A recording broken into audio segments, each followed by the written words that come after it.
like like GP is good, obviously. Oh, GP is good, yeah. GP is fair, yeah. But I mean, like with Kate Lux, it's not really like I don't think there's any top you're like really scared to play against. Yeah, It's yeah. just like, you know, GP is legit, that's for sure. But GP GP is the best. It has always been the best into these types of things, right? Fucking the GP is such a turbo champ. I'm just waiting for someone to have the balls to start blind picking it, and someone's gonna eventually do it, I think. He's gonna go down in CS, gonna get dove once or twice, and then he's gonna carry the game. One day this person will show up. Holy. So many of my former teammates are on stage with fucking Nuktak, Freeze. Isn't it nice to see people that you've known for so long still be here? Doesn't it give you like a feeling of comfort maybe or something? I don't know. Yeah, a little bit, yeah. It's like even Björksen, I played with him in a team back in season 2. He just transferred from EU Nordic East to EU West, and I played against him in solo queue. I was like, we need to take this guy to our team. It was completely different days back then. I mean, it's so funny, you know, the first like LAN I played like outside of my country was against Hans in front of in like Millennium, like when he was in Millennium, you know? Shit. And then I play against him this year. It's like 6 years later or maybe 7, you know. It's so crazy. That's crazy. I think so. Yeah. It's a nice feeling though to see like familiar names, you know, because it proves to you that you can still be good after a lot of years if you're just motivated and work hard. Yeah, I agreed. As everything kind of, even though there's a lot of RNG in esports, I think if you do the right things and you are consistent, eventually it will like all pan out, you know. I think so. That's what I learned. Yeah, like I think a lot of times it's about like surviving the bad times, you know, and then for sure, yeah, for being sure, ready to prove yourself when you get the chance, kind of. 100%. Yeah. Okay, so he has Doran's Blade. W is so cocky. It's like, wow. crazy. Like it's like I saw Gumo used to play this matchup, but he played Fleet because like he just uses Fleet to sidestep skill shots and step up level 1. So here he needs to dodge Luxie, but they're also playing heal on Karma. So like, what's their plan? 1 second, I'm just inviting Shaves, yeah? Sure. Okay, Shaves is coming in too. The whole gang is here. Okay, I'm just gonna call in the group, okay? Hello. Hello. Hello. Hey, Shaves. Holy shit. I haven't heard Shaves' voice in forever, dude. I missed you, man. Yeah, me too.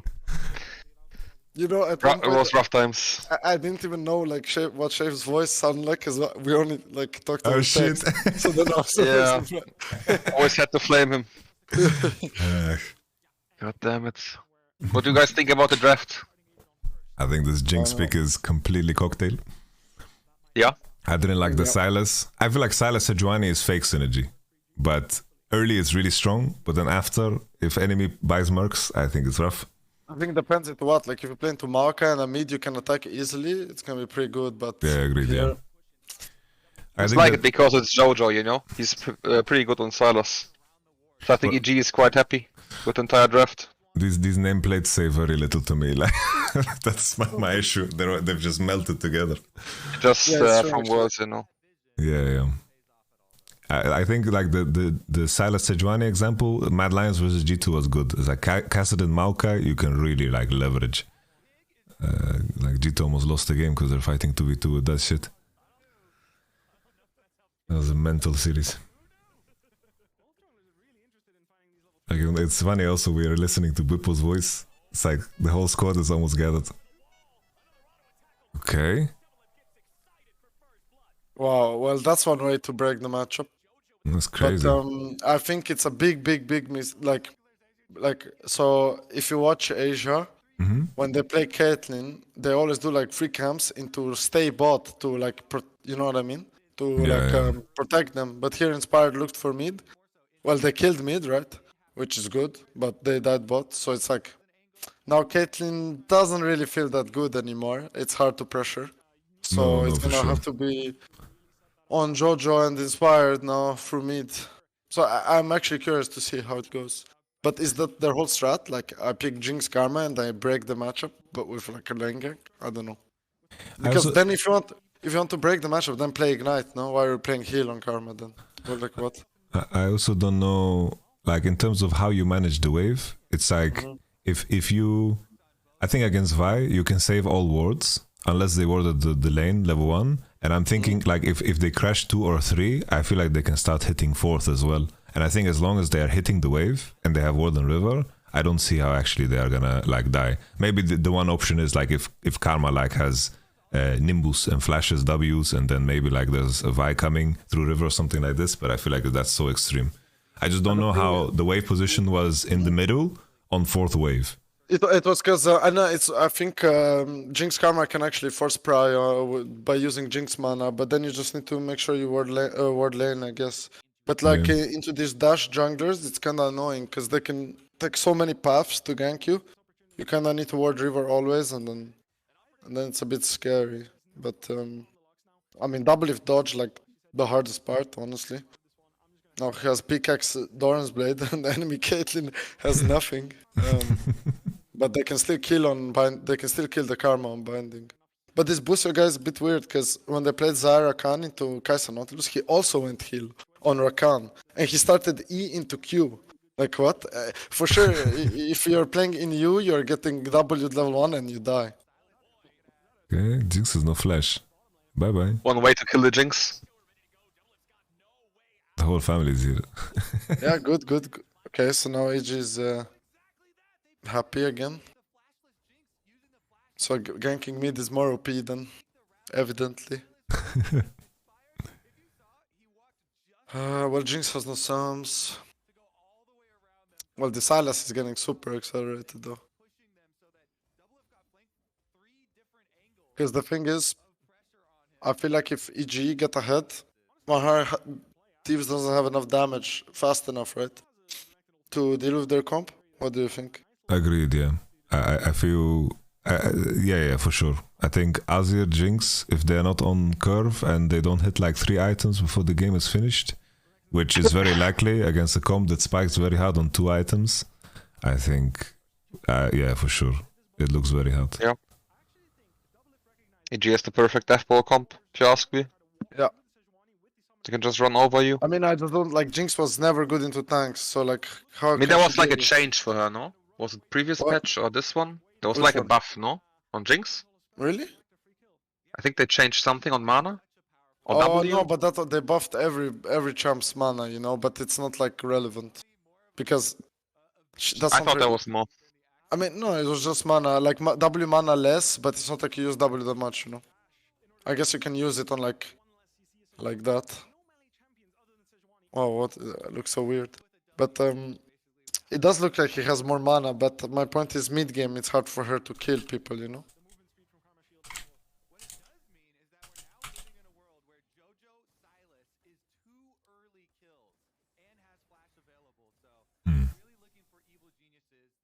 What do you guys... I wanted to ask you, Shays, what do you think about this whole Roa obsession?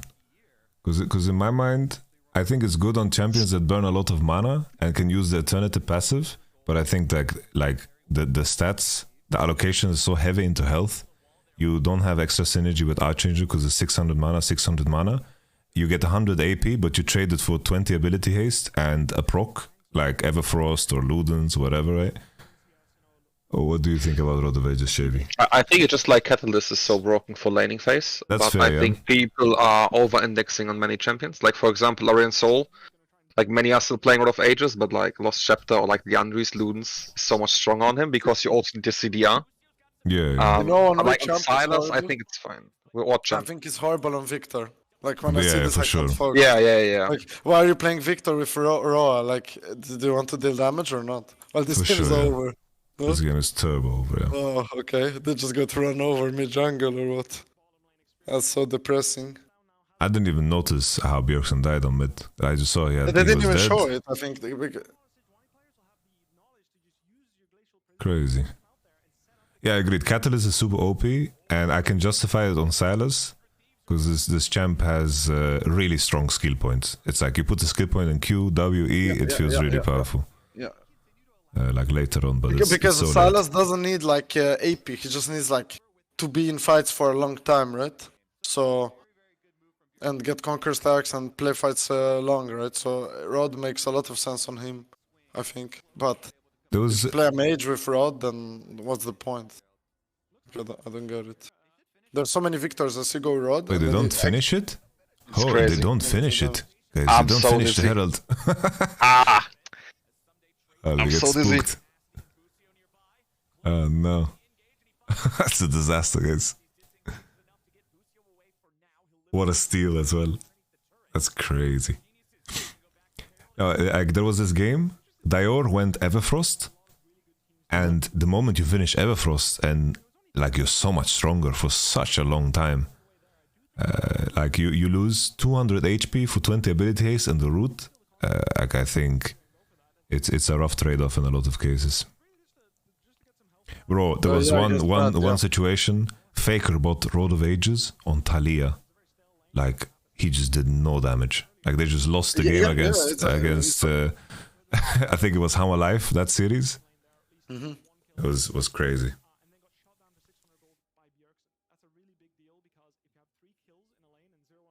Like on mages for sure, it's bait. I think if you can leverage the HP and you can burn a lot of mana to proc Eternity, I think it makes sense. There was a game where Vital built it on Victor and he dealt 0 damage as well. Because he saw Caps do it. That's like Caps did it in a game. I think it was the first game of the series. Like First game of the season yeah, against Excel. Yeah. And then like he TPs behind and he uses the HP. Like he's like meleeing the enemies, you know? Well, yeah, that's how you need to use it then, yeah. For sure. I have no idea how Bjergsen lived that, by the way. I don't know why Vulcan suddenly spaced off. That was crazy. Yeah. Damn. That's a shame. Was a huge window also for Herald use. Game would have been over on the spot. They need to stall a bit now to regain control. Yeah, like the only prayer and the only salvation they have is the fact that there's no Drake taken. But it's a very deep prayer. I think just because EG missed some windows, there's still hope. But I don't like the Vi too much. I don't like the Jinx and the Dragoon here. It doesn't make too much sense. I mean, the Dragoon, yeah, is a bit weird, yeah. I mean, it's fine, but then your Jinx has to be ahead. No? Yeah, I mean, yeah. Sure. But even then, I think it's suboptimal. I think like GP would have been a perfect champ. It's also so broken. Imagine they went Seju and they had the GP top. I think it would have been crazy. It's like a timer. There's not much they can do.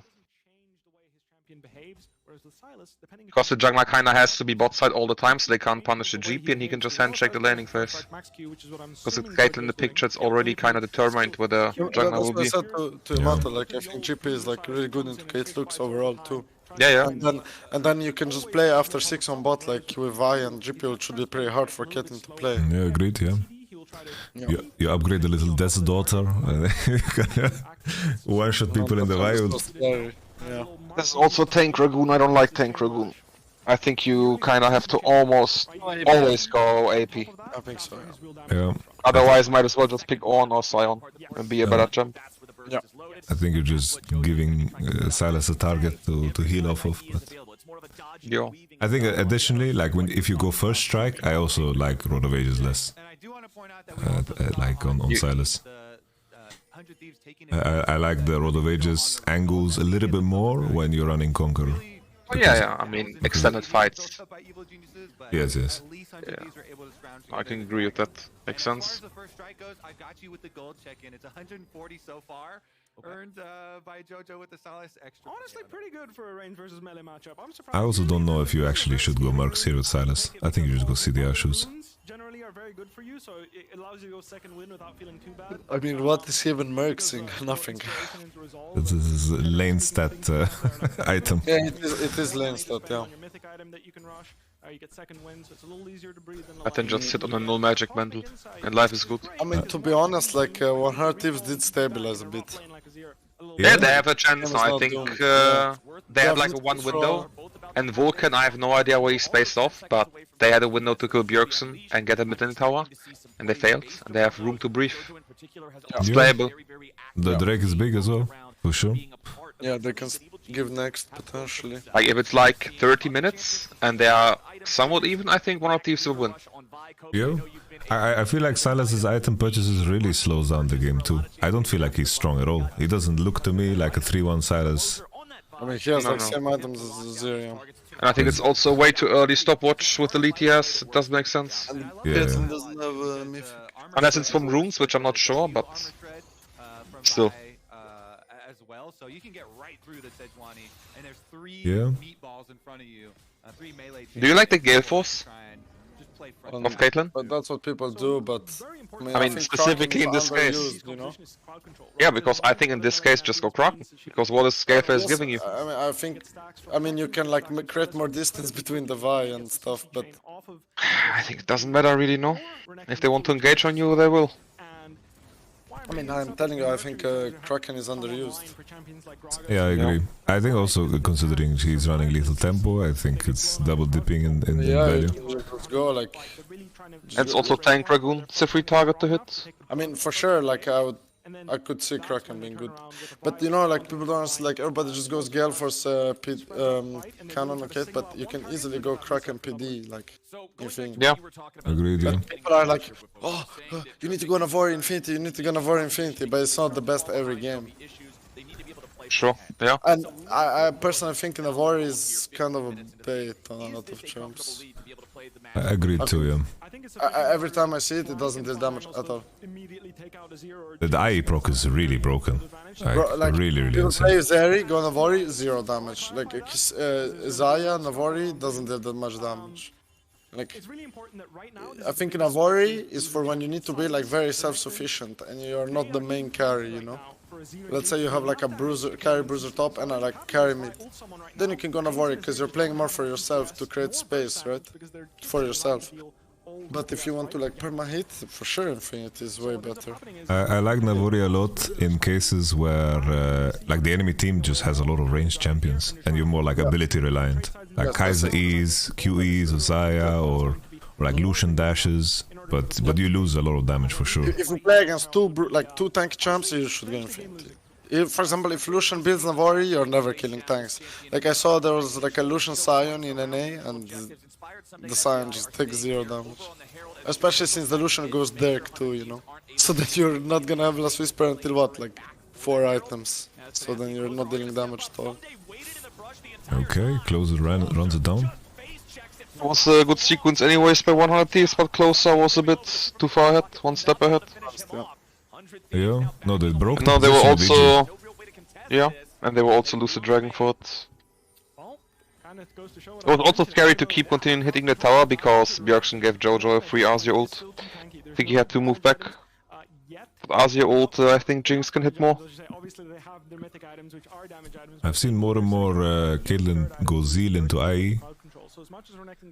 I think it makes sense. Because Renekton with Gore Drinker at level 11 has an incredible amount of base health, as well as effective health, because he heals off Q, heals off the Gore Drinker. I hope he doesn't finish rapid fire. I really want to highlight the battle over Vision. Course you will. Vision makes such a big difference in how the team fight starts. You know how it is. You know, you've got Yeah. been waiting in the brush. I'm back, sorry.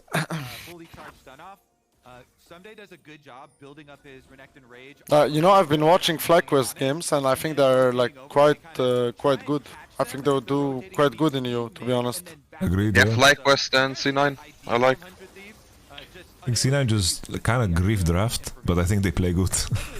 I just Yeah. don't get what the fuck they are doing. in K9 is drafts for sure sometimes. good, yeah. But like, I think Prince, this guy is a monster, by the way. Like, this guy is so good, I think. He's- From when I see him play, like, Agreed, yeah. Like the way he postures, Yes, he it- leverages his champions so yes, well. you Yeah. feel like he's always calm. Like, he doesn't waste summoners, he knows when to go in, he doesn't like misstep. Like, he's just calm. It feels like, you know, he's completely zoned into the game. He looks like he's been playing on 7 ping his whole life. Like he's completely gliding. Yes, it looks like he's been playing as Gumayusi, Ruler, Teddy, and now he comes to, you know, TNA. was this like a Lucian game where he was just farming his first strike on cooldown. Oh, I mean, there's many games. There's the like 10-0 Kai'Sa game, then there's the Caitlyn game where he goes 10-0, where he has like, he just 1v9s. Like, this guy is just too insane, honestly. Agreed, yeah. I think Spica is really good as well. I think he's been playing No, super for well. sure, for sure, the team is very good, but like Prince, like, it's a very high level. You could see what he could contend last year with like the best LCK. Yeah, in summer I think he was second best AD. Like, Yeah. Gumayushi was not having a good summer that year. T1 fans are gonna come out of the woodworks. But Gumayushi was not smurfing in summer. No, I mean, Prince was a monster for sure, but was something I want to say. Oh, like it feels so bad for one Hertiers to start this pool and then it just gets smited away. Like what? Can't your Gargas like zone or something, or maybe like the I think he was just too late. I think they couldn't. It just feels better close. I had the flash. Yeah. Yeah. I don't think they had a good position. But I guess it's like still worth it trying because they're kinda, you know, pinched. Yeah, I mean, right now. Yeah. No, I could see that, but the gold lead is just ballooning now, though. I mean, but look at Silas itemization. I don't like it at all. Shadow Flame. It's ultimate bravery. Merc threats, Rod of Ages, Shadow Flame. Next probably Hourglass. It's like no meme. I think that with this build, you go Fiendish Codex into Deathcap Void. Yeah. I think there's you squeeze a little Fiendish Codex to make the Rabadon better. You get 10 ability haste, and I think it's set Shadow Flame because you already have the HP. Just go Rod of Ages, and then you have options. But now I feel like he's so limited. At least I don't like Shadow Flame without Socks or like Ludens or Protobelt. It's crazy. Like, I don't know, like, to me, this Caitlyn is gonna, like, well, you're gonna, I guess Cannon is fine against, like, Azir Jinx on mid waves, but, like, I think I would just go, like, Infinity, probably. agreed. Like, It's just that the rest of your champions will never want to push on mid anyway. So yeah, it's no one's really gonna not be River relevant. anyway. Yeah. It's like if you're gonna walk for rapid fire auto, you just expose yourself to maybe Vi engaging on mid. It's like EG should never fight on the mid wave. In my mind. Maybe Jinx will steal a Nash with ult and then she will get the penta. That's the move. He's also got the first needlessly large rod building towards the hat. Shadow Flame, Mythic, hat. That is not a reasonable amount of damage. Holy, the Azir buffs is such a Silas buff. Just get AP scaling on ult. He's got individually On next patch. 1,000 gold lead over Bjergsen at the moment. Plus, we mentioned how important it is to get the early Rod of Ages, so there's even more inherent value. Would you go Hurricane or PD here with Jinx? Crowny. I think Hurricane is fine. You're playing it to 3 millions that you can hit, but you can go either. I think Hurricane is a juice on. I hope they would. No, but why don't they show how much Hurricane damage deals in games? You know, they could easily program that. Honestly, LEC broadcast is really smurf. I didn't know for the longest time that they show XP on the icons. Like they show XP on every champion all the time. They show like the stacks of everybody. Like LEC broadcast is really smurfing. My issue with Hurricane on Jinx is that I think that your state of mind should be that you would just want to get one reset. So I just value like DPS so much on a single target. Because if you get one reset, most of the time you're winning. I think like Hurricane popping off is really like premium if it happens. It's just they have so many melees and fights will be fractured anyways, so you can swap your main target regardless. I don't think they will have like a all-in comp, even though they have Vi. That's why I like the Hurricane a bit more than PD.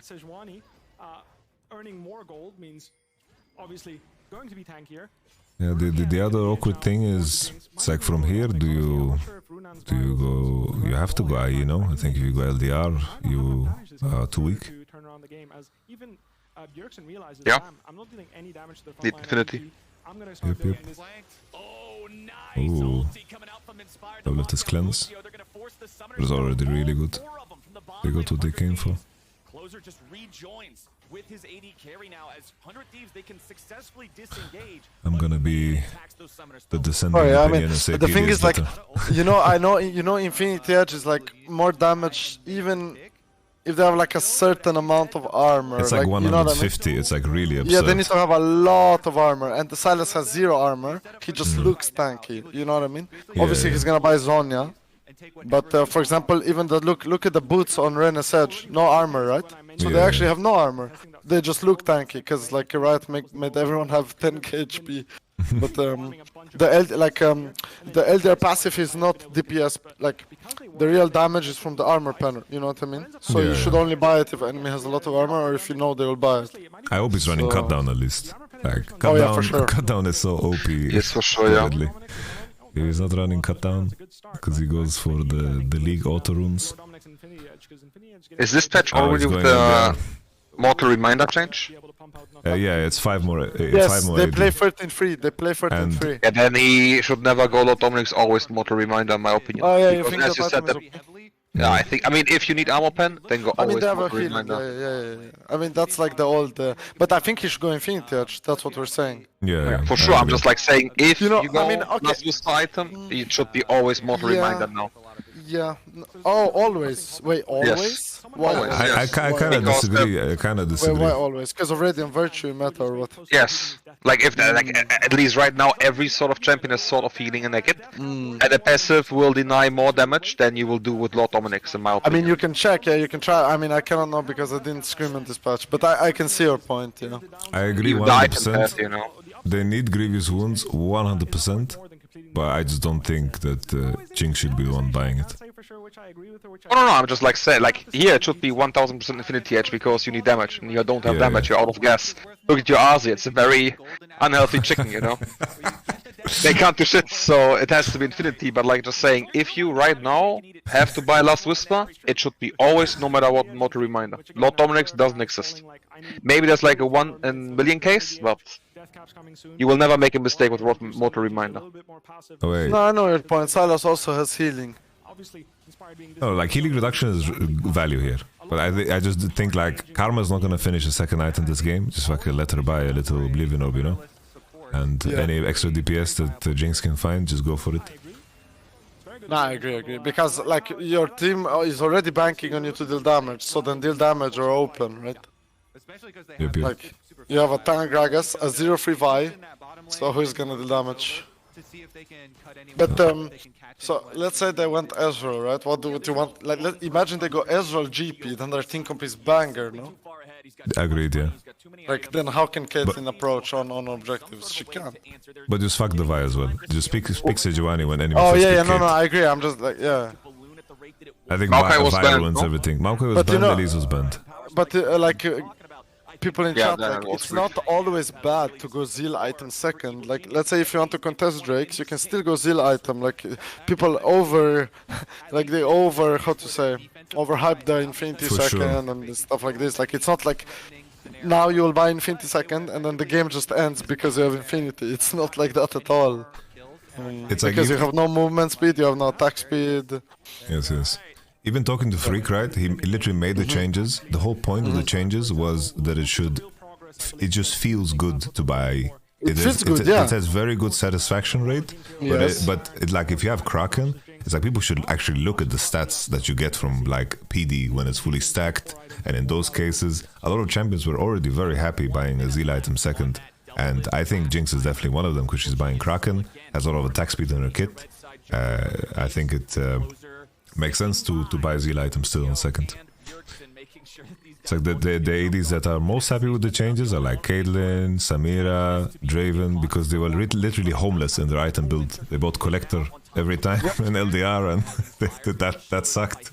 But the rest, it's like Zeal items are still very strong, for sure.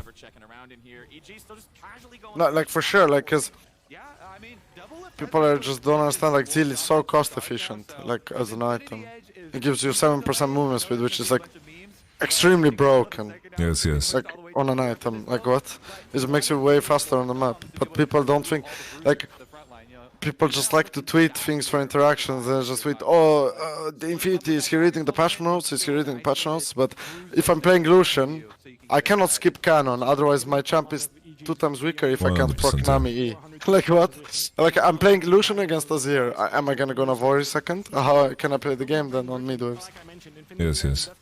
Well, now so out of nowhere, Silas is turbo fed though with a Rabadon. He's like turbo crazy. strong now. I think in every EG game, Jojo is farming so well on site. It's like they're not showing it so well on the camera, but my man is always fucking farming. He has fucking 10 CS per minute. Goodbye double lift. Jesus. It's another thing about move speed in fights, that move speed translates to range. It's like you feel it the most in, like if you buy Berserker Greaves, it becomes so much easier to space people in lane. Of course, to space people in lane, you rotate faster, like you take camps for, you know, like so many things. You take red buff faster, you like everything. You have. They're so yeah. In some cases as well, this move speed, it's like sometimes you have the enemy team has champions that break your champ. So you need to like invite the enemy throwing the spells at you to actually like play the game, which is also super important. Let's say playing Xayah and the enemy team has a Syndra. It's like you need to push her forward in her sphere of influence, and with move speed it becomes so much easier to actually play. I think another great example is just Lucian. It's like Lucian Nami. He has perma 500 move speed with Gale Force Mythic and Nami spells, and Fire Cannon is so important on Lucian because it actually makes him way higher range. Like it makes her range of danger like so much higher, right? Yes, or whatever you want to call it. But people are Infinity, Navori, but that's not how it works. Yes. Like even Freak himself said that it's not like a turbo buff. It's just a small buff and quality of life mostly. For sure, yeah. Like he mentioned that in a lot of cases it's like a 2% DPS buff. 2% DPS buff? That's what he said. Yeah, I mean, yeah, it's like the main point is, let's say I'm Caitlyn, I'm stomping, right? I can allow myself to buy BF sword and keep buying AD to like, you know, because the raw damage instead of like having to go attack speed. That's like the main difference. Also, you can like just being in a position where you need LDR for some reason, like getting the 3 items where you have IE, LDR, and Mythic is such a big difference too. Because that just sucked when you had to like buy LDR and be useless for like 10 minutes because you're preparing for your IE purchase. This part felt really bad. For sure. Like now you can just go LDR, like Infinity LDR, which is like the highest damage against front lines. But before the lead up to it was really bad because the last whisper second is the worst thing in the game, probably. Yeah. For sure, yeah. That's why we had so many collector enjoyers. For sure, like it felt really bad to like be ahead and then buy something in preparation for third item instead of buying something that makes you stronger. Does he have stopwatch? Oh, there's nothing to take. They lose tier 2. It's fine. Good death, fine death. Bad death, but it's okay. Another thing about IE that is worth to add, like when IE was the previous one where you could only buy it on 3, it was so much better than LDR in so many cases, just because of like just buying another Cloak of Agility was such a big boost in DPS with just IE on 3. And I think that's also true now. If you buy IE on second, that when you buy components, the DPS boost is way also better. Yeah, no, for sure.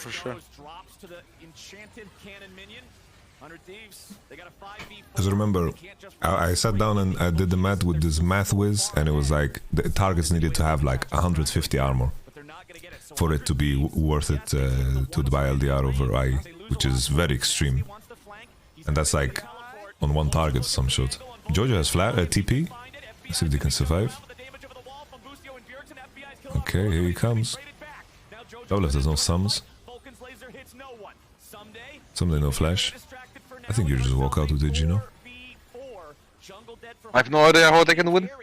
I mean, I was watching the last team fights, and I'm looking at Gragas and I'm very sad, like he's just not doing anything. mean, they And just cannot win at this point. like you know, he's just like a meatball running around and doing nothing because he can't do anything with his build. But they were at least able to Yep. get a little bit of kill money. I think with AP they have a little bit more teeth. Yeah. For sure, they have more teeth. They have more like pressure. If he gets like a flash on Luke's Caitlyn, maybe they can play for like a Jinx reset. No, for sure.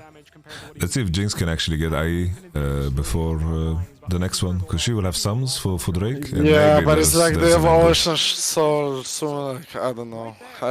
It looks hard because She's farming IE. She might have it. Maybe it's she will there's have some it, yeah, chances. but I doubt it. Maybe. Much harder for EG to team fight now that there's enough damage to make use out of the I Vine. think like their odds aren't giga terrible. I think the thing that they would be most worried about then is our flanks, because they have so many exposed areas that this EG team could come from, with all these bruisers as well. As long as they can keep up their positioning with their defensive vision here, and keep that Jinx and the Azir safe until their flashes come up, pretty short time period.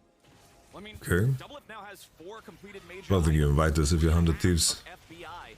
The You Jinx wait is ready to with Jinx go. Flash. We've got a You just power ping your blast. Jinx Flash and take it easy. Stopwatch not yet built into an hourglass. The stopwatch itself hasn't yet been used by Bjergsen, still unbroken. Means he has the opportunity to also engage with a big shuffle. And Okay, not be Doublelift. immune This to is your chance completed now for Jojo, to- so he gets into to make sure that, everybody can also do the same thing, drop that aggro for a minute. But even with an 8,500 gold lead, the You have the power GOAT status in North America. Yeah. It'll be Ato, even 3 stopwatches. Hourglass. That's rough, yeah. 4 stopwatches. Crown. It's On not looks. easy. If he carries this, then I mean, honestly, Yeah, this is a huge then win. props to him. I would have loved to see Caitlyn's flat. At least Vi finished Radiant Virtue. honestly, the new Radiant Virtue right now for Sejuani, she's fucking full healing her team, by the way. It's 15% max HP, no ability haste. I think most of the time that ability haste like kind of went wasted. You full But healing it's your like team the right new now. Radiant so the new Radiant Virtue is like a buff for what? Like for tanks to build it or what? So basically they wanted to nerf it, but for tanks it's kind of plus minus 0. Because it scales more off of your HP. Okay. for the rift. Evil geniuses look for an opportunity to engage. Jojo with a stolen Vi ulti. Remember that Okay. Inspired can take some punishment from these guys. He has a Warmogs to be able to regenerate any health that he loses over time. I don't know why they're taking this wave. Yeah, I think EG should not fight, but let them enter. Yeah. And They should need just to start. reposition. They could have just started, I think. The traps are also in a try still. I don't like what Jojo Pune is doing here. I think have it's no idea he's going on an adventure. He's wasting the position completely. Like EG Yeah. will be completely lost here. That's so good. soon. Oh, Oh, nice. Oh, this is Bjergsen. crazy. Half HP chunked out a little bit. Okay. Evil geniuses using the Caitlyn traps to set up a defensive perimeter and keep 100 Thieves away. Yeah, this ward is really fucking them up. It looks like they've pinged it as well, at least in spectator client. What is Jojo doing? What No the idea. fuck? Even Vulcan's position, TVH. I don't know. Oh, peace the fuck out. Well, wow. I'm so dizzy. Well, they managed to stall the game because of this, so it will actually go to like 6 items perhaps. I think I saw him like 5 times doing a circle motion, Jojo. They cannot end the game on this Smash. It's impossible. I don't know what Jojo was sniffing for, because at least in Spectator Clayton they pinged out these words. I think it's also so ballsy by Inspired entering here. Also by, like, Yeah, agreed. that was crazy. Oh, he survives. They got but he away lost. with Murderer. Wow, like they're actually back in this game, Loki. Wow, that's crazy. I wonder if it's just better for Kate to actually die instead of using stopwatch and flash.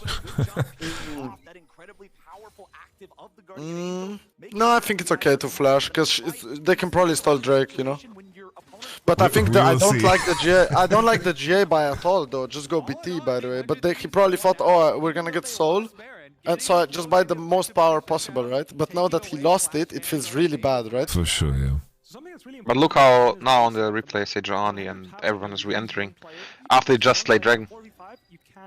It's crazy. I guess they're just reading Azir and Graga's position. It's kind of a good play from 100 Thieves. To try put 3 and 2 people on showing wave. Yeah. You don't have any vision of anyone, so It's pretty dank. no one showing up on the mid wave should be very dangerous. I do believe EG should have been. But I think also Renekton opening the map on going golems is kind of weird. Like, Yeah, the map opening up the Nasha was a bit... I think in their mind they're like, yep, we won. All right, boys. So what do we put 100 Thieves down? Not as easy. Are still down 8,000 Dang gold, but game. They have scaled. 4th item completed now on Bjergsen, 2 with the Banshee's Veil. Double Lift's almost a full build. Well, I'm going to say favored. I'm not going to put a percentage on it because I'm not a mathematician, but I will say if I had to make a bet right now, I would say 100 Thieves is in favor. I do like Totally. Everyone's pulling up with the bets after Pupos just said this. What did people say? People said if I'm not going to bet, but if I had to bet, I would bet money on 100 Thieves right now. I still think EG can win because they still have like map control and stuff, but I way think the- closer than it was. Yeah, Like I- the question is if WF can get BT or not. They should show his gold. They should be feeding him farm, right? I don't know why Bjergsen is like just give everything to WF. Just feed your puppy. You know, it's like when Uzi. Give him everything, you know. He'll carry. But isn't it better for Caitlyn to sell GA? Yes, that's what I mean. I don't know, but by After what? drop? No, but by BT? what? No, she doesn't have gold. That's why she's not Lot selling. Dominic's? Look at her farm. But look at her farm. She has no gold. But you know she actually did 0 damage right now. Look at her items. She's worthless. Yeah, by the way. She does no damage to Gragas, for example, or Vi. I think they might actually lose this. Yeah. I don't think they have that much damage anymore. Wow. They also made the Already void on changed. Silas. What's changed? Death Dance on 13.3. What did it change? It's like different proc and healing and such. I don't like the item right now. Who bought it? I don't see it. Oh, like ranked. Yeah. But that sense was changed on 13.1.b. Yeah, I don't like So it it's- since then. Yeah, Personally. like no ability haste and the heal is non-existent. Yeah. Yeah, it's like all those items got completely butchered, no? It's like more of Marmortius as well. What do you do with your life? Okay, WSBT. Okay. Wait, what did Kate just do? She sold a cloak of agility and bought Why last Last week? Whisper. Well, but then just sell the GA and She finish. doesn't have gold. She doesn't have gold. she is Trust me, fucking she doesn't have gold. Trust me. economical crisis. No, but I mean like just It's sell game GA, inflation. Yeah, but- it's inflation. keep the cloak, sell GA, and get Last Whisper. View, the entire map is lit up. 100 Thieves, it's all dark, but 100 Thieves now at the point where they can just push out and secure. I guess people should listen to Bippo. Now they're the ones in a commanding spot. Only a little bit worried about the split push Silas up there in top lane. And Jojo, I believe his Unleashed teleport is off cooldown. Maybe they're saying, guys, we're giving up this Drake. We're playing for the 7th Drake because they are losing here. I think they need voice type I of think Silas. EG needs to give this Drake. I think Yeah, you yeah, cannot yeah. fight Yeah. this Drake. Then it's like It's not 5 hand to contestable, not sell by the- GA. Oh, he's doubling, like he's thinking of the future. Okay, it makes sense actually. They're gonna get flanked from My man just threw his ult into Banshee. Actually, a cool move because the ult cooldown is shorter than the Banshee. spawn though, and The guy is investing for the long term with that GA buy. 100 Thieves wants to put Really? this one down. Remember, they only have that one next Yeah, I guess it was correct to flash out. expecting this split push. Always keep eyes on Jojo. Always be aware of the state of They got the Azir tower. Nice. pushed up Yeah, here. 50 Gs, Jojo's baby. take down the sun disc, but Bjergsen has so many items now. He's a full build Azir. You can't just Holy walk out moly, with what a game. we were talking about it earlier today. but That's it's interesting crazy. what 100 Thieves have done. But now I don't understand why Silas is basing even though he has TP. Carries here, so reliable and scaling up into late game. Yeah, at this point you just stay here. Unless he has Void. Yeah, Complete they Void have. in the If pocket. they re-enter, it's like the same problem with the dragon, you know?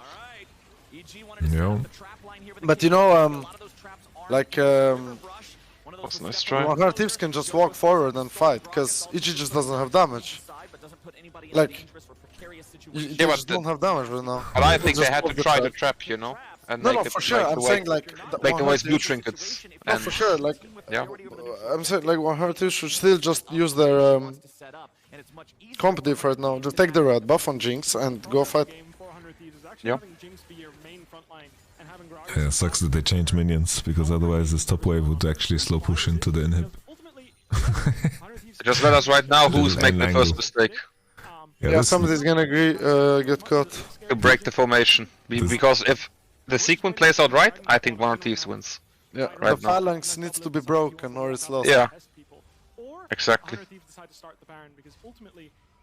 this grab was, I don't know. I don't like that the 100 Thieves completely gave up position for the top wave. I think you just completely ignore that, because there's no like TP end angle. I, mean, think you also, stay in EG is river and losing you just farm, fucking... you know?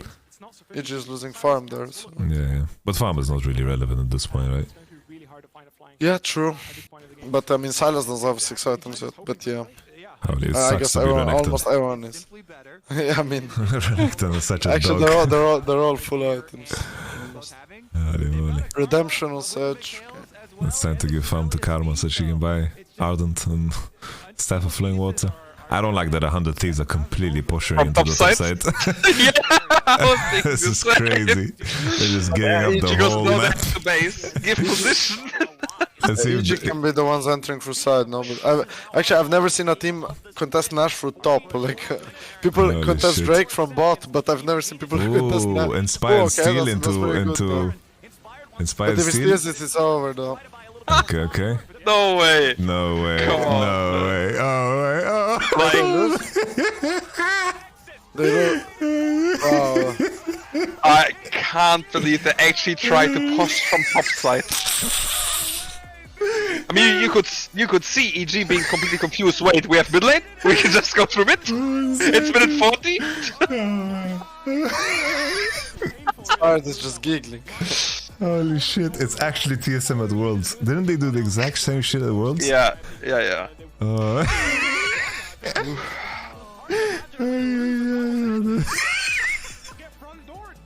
That's funny. Yeah. I don't want to be mean, but that's fucking funny, man. Yeah, that was quite funny.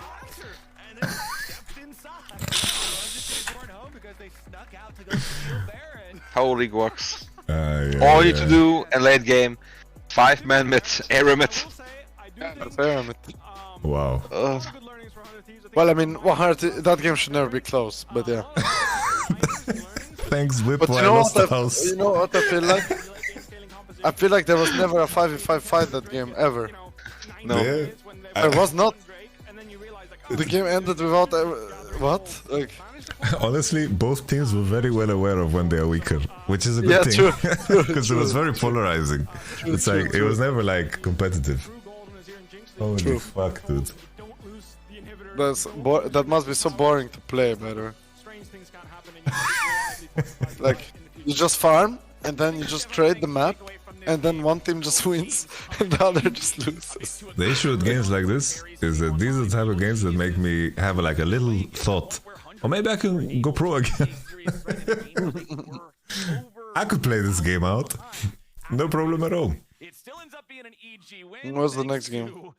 Is Flacco's playing? Probably, yeah. They just front load all the bangers.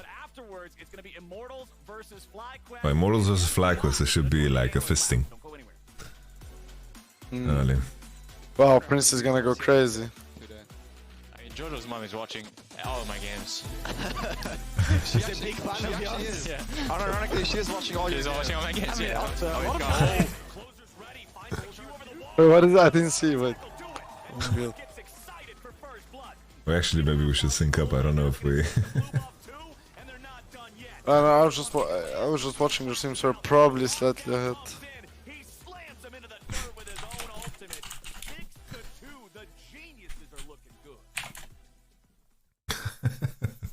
That was great. Nice.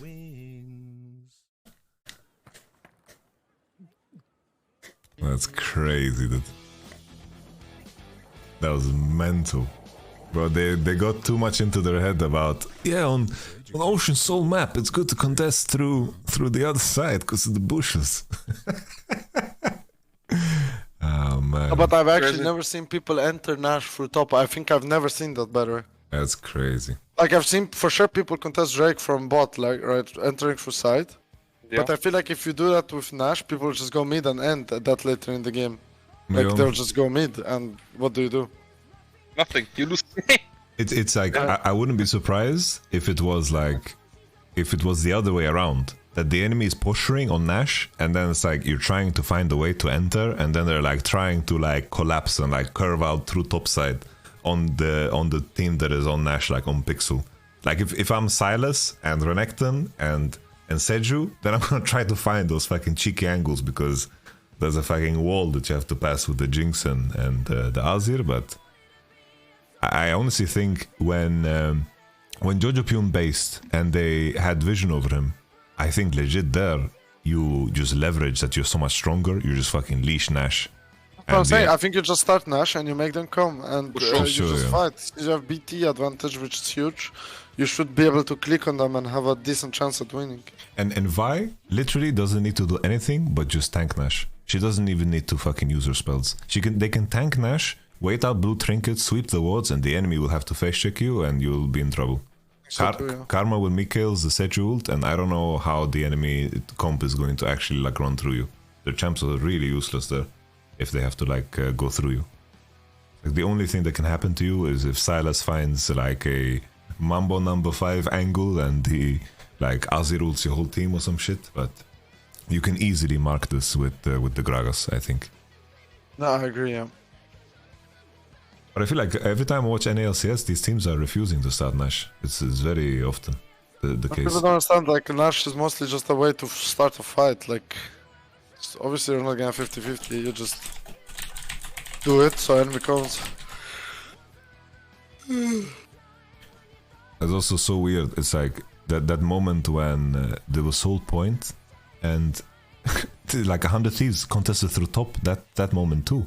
It's like they went all the way through top side, and then they had like EG had Nash position and Drake position, and then they just got caught and one person died. Like Jojo just got caught on the Nash, and that was crazy too. Really? Damn.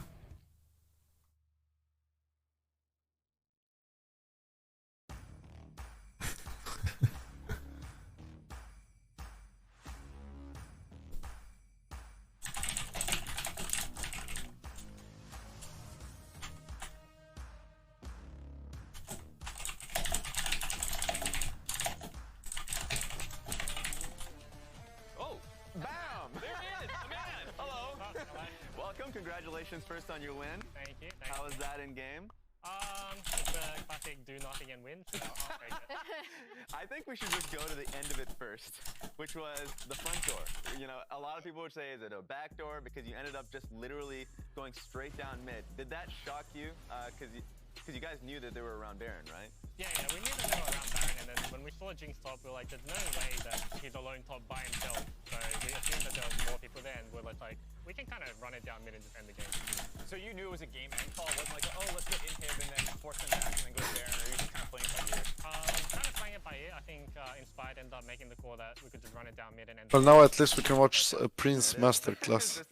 Yes. I guess my first question to you versus Immortals. I feel bad, man. Yeah. Tactical has been getting smacked, I guess. Yeah, but I think Flashy was not too bad. Oh yeah, I mean, yeah, of course, but Tactical has a hard time now, yeah?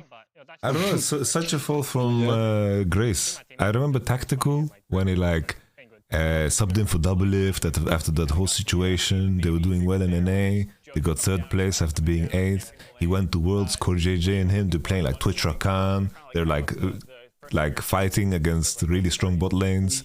Yeah, he had Core JJ. Like, I think this guy, like, when I was watching him play, I remember when Double played against this guy in finals, and just he did some crazy things, you know, to him. To put it lightly. Yo.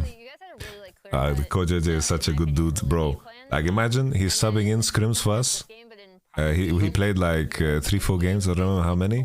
But he just comes in. He just 1v9s comms. He just Ricky was like full tryhard. He's just full bro. He was tryharding more than anyone else on the team, dude. Really? Like That's nice, no? it was so insane, dude. What a That's blessing. really nice to see. You know, and then like when the game was about to be lost, he's like, nah, don't worry, we can win, let's go. Bro, he was cheering everyone on. He was like really Absolute machine. It's so smart by him, you know, to have good relations with everyone, because then it's just the proper way to behave, no? Kind of. Yeah. No, it's like every off season, it's like when he like streams and did the in-houses, like he started all of that shit. Yeah. He completely what a machine. We didn't win a game, but we were screaming against DRX. So it's like Okay. I heard you said Kingen was smurfing on Camille, no?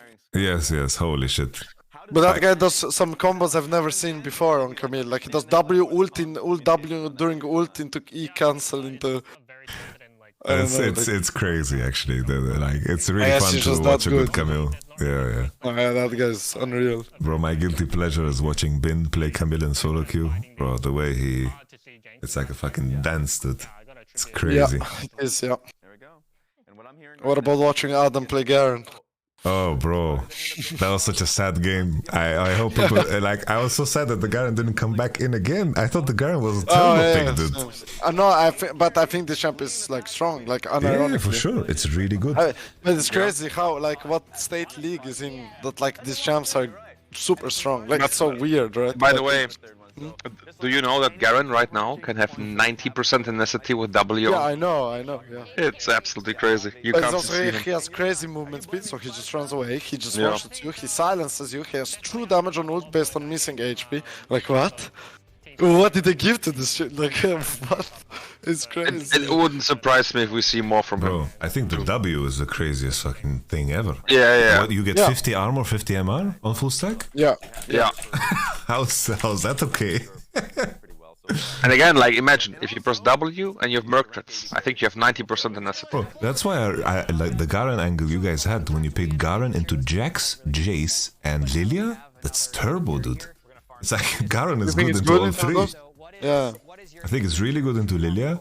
I think the Jax matchup is really hard for Jax. It's like if you don't play this matchup often with Jax. I agree. I think it's about that. Like nobody plays that matchup often, right? And it's like on stage, but like of course people are gonna be like shaking a little bit, right? Yeah. It's giga deceptive how much fucking damage Garen does. No, it's he just one-shot him level 10. I was mind blown. I saw it on replay. I was like, okay, I guess he just has lethal there. Like what?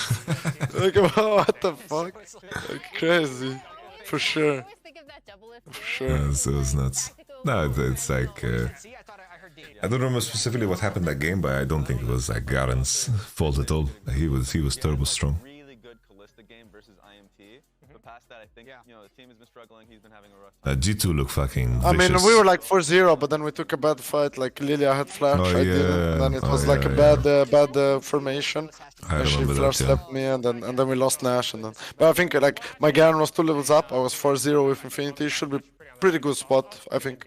Yeah, But for people sure. don't understand because people always think, oh, it's fine if we win first game, then we would win like 2-0. But that's not how it works, because then enemy would have side choice, so sides would be swapped, and enemy would draft differently at second game, right? Like, Yeah. It's also Like, the it's series is obviously the state of different. mind yeah. of everyone is also different. For So sure. if you was 1-0 down or 1-0 up, it's really like the mentality you have coming Because into the second match. game, I think they were drafting very like arrogant, like to go full melee into Zeri Lulu, you know. Probably they don't do that if they're like 0-1 while losing to Zeri, you know. People don't understand. It's not like as simple as just, oh, you just win.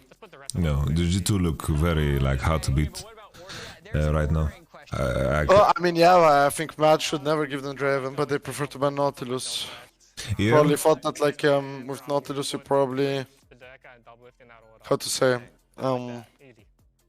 you probably like take out more aggressive bot lanes than just Draven, right?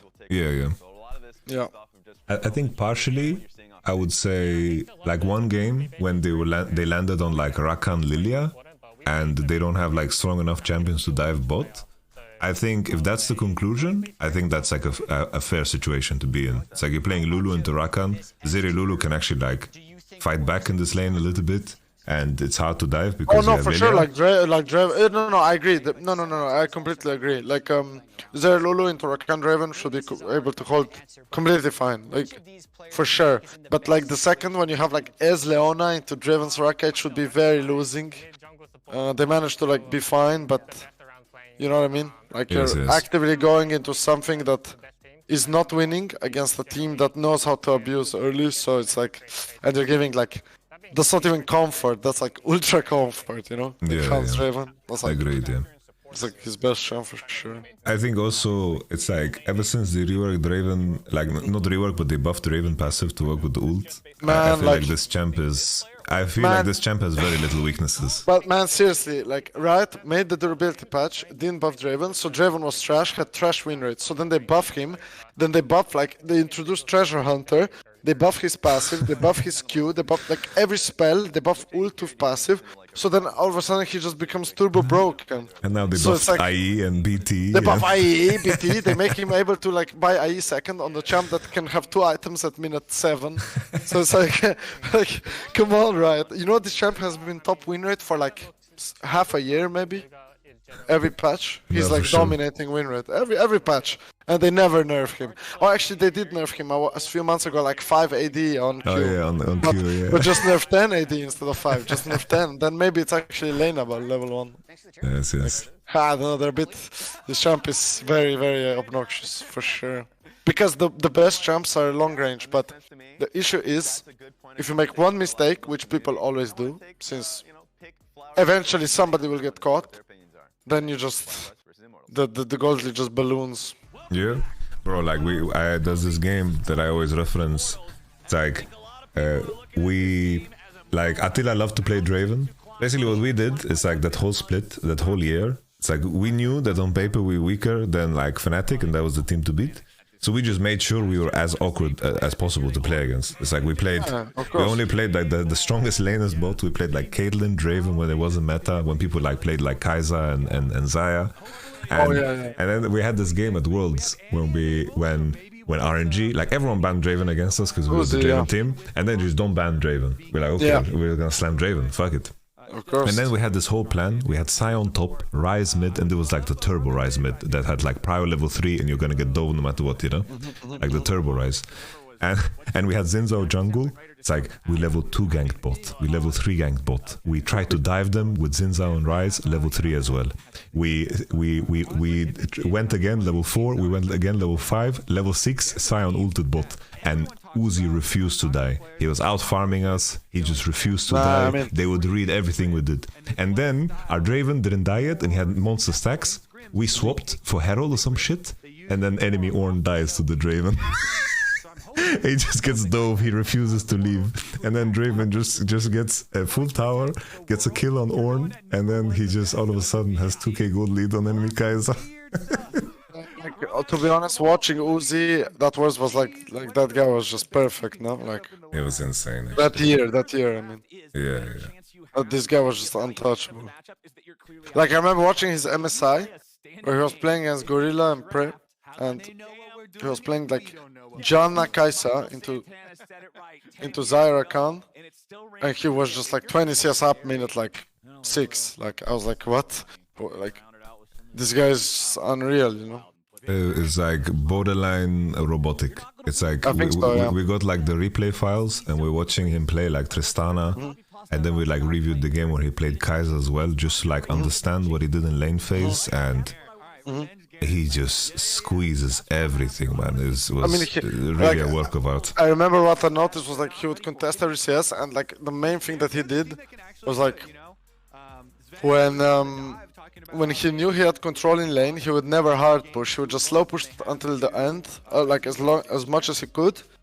And then on the slow push, he would start trading. So you had to choose either you last hit or you trade with him. And that's how he built his. I remember watching, because you had ProView back then, right? Yeah. I remember watching his like 2019 Worlds games against Teddy, and he would do that against. And he was so insane.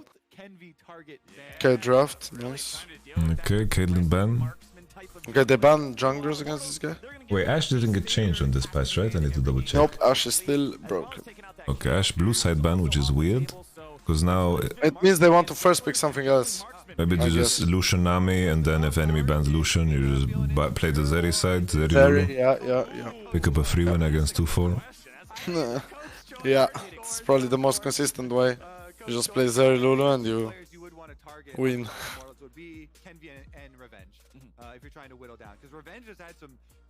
They banned Zeri, so maybe... Oh, I wonder if they are just down to clown with Draven again.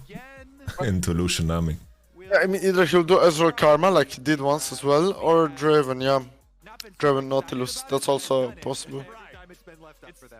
I have some memory of Prince playing Samira, but I don't know where you would pick it actually. Yeah, but I feel like it's not so easy into Lucian. You need to break the matchup. Yeah. I remember also like, Prince Nyla was crazy. But his Nyla is crazy, yeah. Like, I feel like this champ is so weird, you know. But he used to play it a lot. But I think Korea played it the most out of all regions. Yep. I mean, in EU only like Excel played it, right? Mickey and Patrick. Yeah, I think they will go Escar, personally. I'm wrong. Oh, he's just gonna draw bot lane and then play like Kai'Sa Nautilus. But that means he's flexing, by the way. Like, you know what I mean? If you do that, then you're like... Oh. I don't like that. That's... It's playable into Lucian Nami, but it's like a bit disrespectful, you know? Yeah. It sounds kind of hard. I mean, they're playing on new patch though, when Rakan has a bigger heal and stuff, you know? He got like some little buff. Oh yeah. So it's probably not as hard. Oh, also I forgot on this patch they changed wards. So you have the second ward earlier. Oh, you have more wards, right? Yeah, I think the second ward is on 330 when you have stealth ward, which is also a big deal. Oh, yeah, true. But I mean, overall they're gonna nerf ganking even more, right? Like they're reducing the XP by a lot. Like the next patch, you know, like not the one live one, the like 13.4. They're reducing the XP from kills. So back.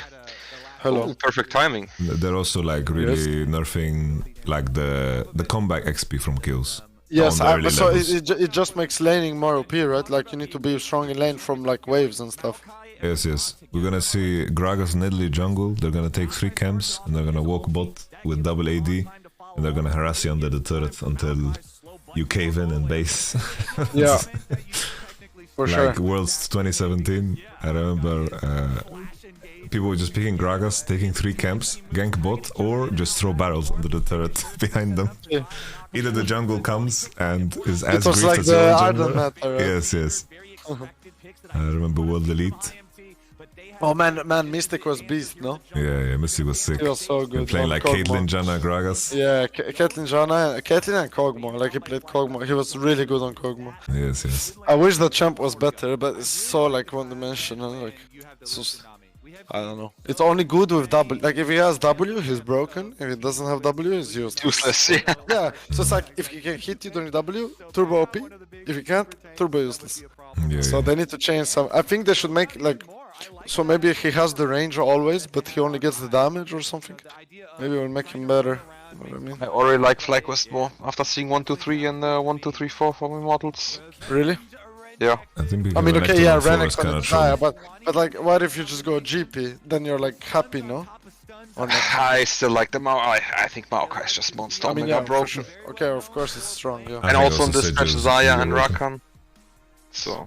No, Zarkan is for sure good that patch, yeah. But I don't. The buffs to Rakan shouldn't affect this lane matchup that hard. It's all about Rakan. It's just Xayah. It's just overall. Like first of all, like this matchup is like for sure losing, but Zarkan is good at surviving bad matchups because you have like a lot of cheats. Like you can sustain, you can push, recall together, you know. I think they just want to pick something that does physical damage top, no? So that ended up with Cassante. I don't like this champion. To be able to get those kills. We'll see if they do it here, if the Renekton's get over aggressive or simply do not respect. I think actually FlyQuest banning Fiora hurt them more. A lot of super late game outs. This is a turbocharged. TBH. We gotta go before They can teamfight us into oblivion. You mean that they should be the ones picking Fiora? Yeah. Just don't ban it, and if they pick Fiora, you can still play the game. Now I will invoke my nameplate knowledge. Impact on Fiora doesn't sound like something I want to do. Yeah. Okay, This is the only nameplate knowledge I have. But I don't like the Mortals team. I think like Nami is only good with Lucian here. I don't like Nami Akali, Nami Sejuani, Nami Renekton. Like, why not go Victor, by the way? Like, am I tripping or what? Yeah. Is Victor weak? Why not just go fucking... you can just slam Azir on 4, no? Maybe they just don't have You can pick a answers. 0 away and let's pick top, yeah. Yeah. For sure. But I like Strange. FlyQuest draft outside of K'Sante, but I just think Maokai is the most broken champion. In the game? Yeah. I mean, yeah, with the ones that are open, yeah. I'm a Sejuani enjoyer as well. I think just like all the games are decided on Dragon You have such or one on Asher, and you're just sapling all the time.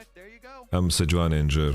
But not when your homie, when Shio gives up his old top side to level 3 gank bot in such a matchup. Then I don't like Sejuani. This guy's deserving of a lot of that glory, though. I won't comment. You don't need to. It's okay. I shouldn't put you on that spot. My bad, my bad. Yeah, you're putting me on the spot, man.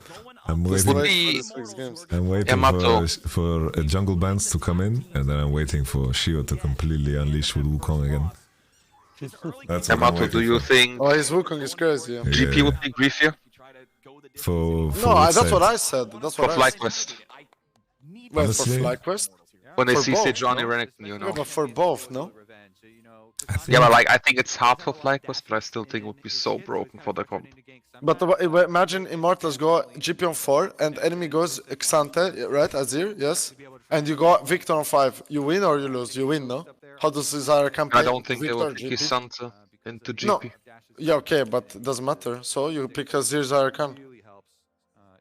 But my issue is if they go GP, I am worried that their sides are just too weak. But I think in the context of NA, I think you don't care.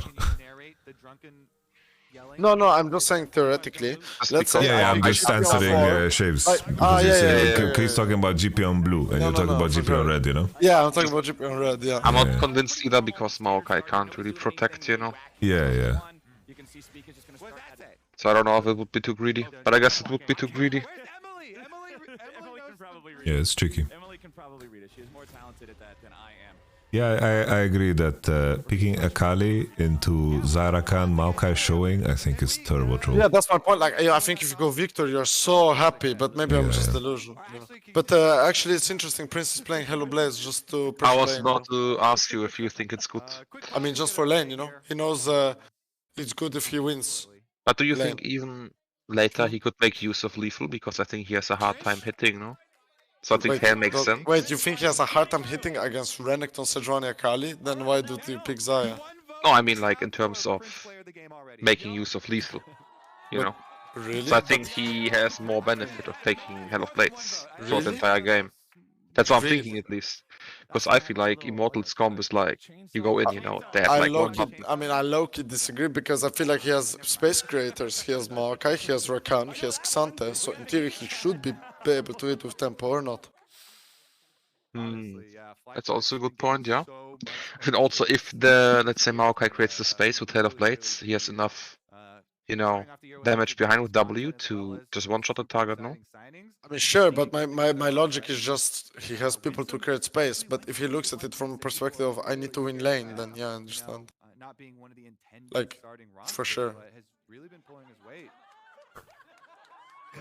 Yeah, I think also, I think just the precision tree is just too OP, you know? Yeah, but he could still go precision secondary, no? Because what do you sacrifice? Cut down, probably. Because you got presence of mind lifesteal, you know? I think you don't go presence of mind anymore, no? After the mana changes? You would really go presence of mind? Yeah, I'm true. I mean, I don't scream on that patch, you know? Oh, yeah, that's so true. Probably you skip, yeah, you go cut down and lifesteal. The patch is on 31.b though, so you are screaming on the patch, no? Oh! Yeah, it's that patch. I mean, sure. No, I mean, I know your point, but I don't go Halo Blades, so Oh, yeah. I'm not faced with the choice of skipping, right? But I guess you're right, yeah. All right, you're gonna have to write your own. Because cutdown is pretty turbo here. Wait, for Zaya? In this game, into I mean, Renekton, you're hitting Seju, Renekton's stats, Akali, you know? I think It's fine, cutdown. no? Honestly, I'm a big cutdown enjoyer, so like I would. No, I thought you said it's terrible. No, like Or it's was it- turbo. Oh, turbo. Yeah. I thought you said it's terrible. I was like, wait, he's playing it for me. No, for sure it's really good. Yeah, of course. That's my point. Yes. Okay. I think you just skip presence of mind because, yeah, I think you skip presence of mind. Yep. Okay. Because I think that was a very clever change as well. That Freak implemented, like the mana change. Yeah, that's Really dank move. I like it. Yeah. She's adding the shadowing. Okay. I had a 3-hour conversation with Freak. My man's very smart. Like the way the whole design team works together is very good. And I understand a lot more why changes are happening slow. Because basically what Riot is trying to achieve is that when they're aware if they nerf champions like instantly and harsh, that they will be out of meta, but then it will create a situation where new champions with really high play rate will appear. So they're trying to create a situation where they find an equilibrium, basically like a balance point where champions are still playable but they're not OP. So they're taking things a lot slower than what they used to do in the past. Like in the past when something was like OP, they would just nerf it to the ground and then it just wouldn't be played. There's a negative side to it, which is what happened with Yuumi, right? It's like Yuumi, they try to nerf it a little bit, so the players that play Yuumi can still play Yuumi, and then they try to nerf it a little bit again, and pro players just didn't give a shit, and then they're like, holy fuck, we just have to delete it off the map. Like Freak was telling me when Genji locked Yuumi, they were like, holy fuck, let's just hope that they lose. And then when they lost, I was like, yes, thank God. Okay, Yuumi sucks. And also, like, additionally, I heard that they... Holy, Halo Blades value, okay. Yeah, I mean, they know how to play these matchups, you know, like... I don't know why this Nami, did she hit the Rakan or no? I didn't see. No, they didn't show, I don't think she did.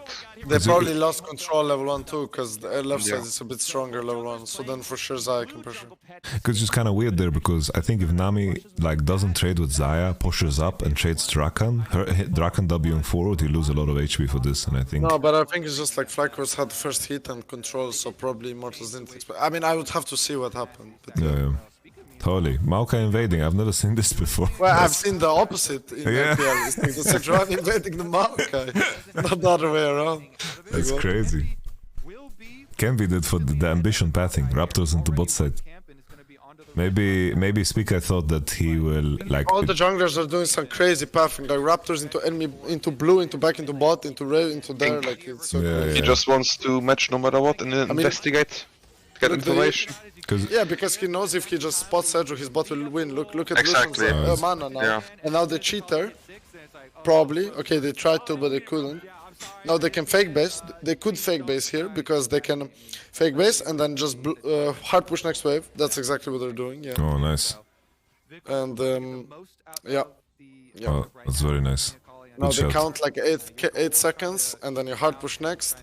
You make sure Lucian yep. Okay, Lucian stayed. They could have waited like 2 more seconds, but they still like it's still good. It's still good.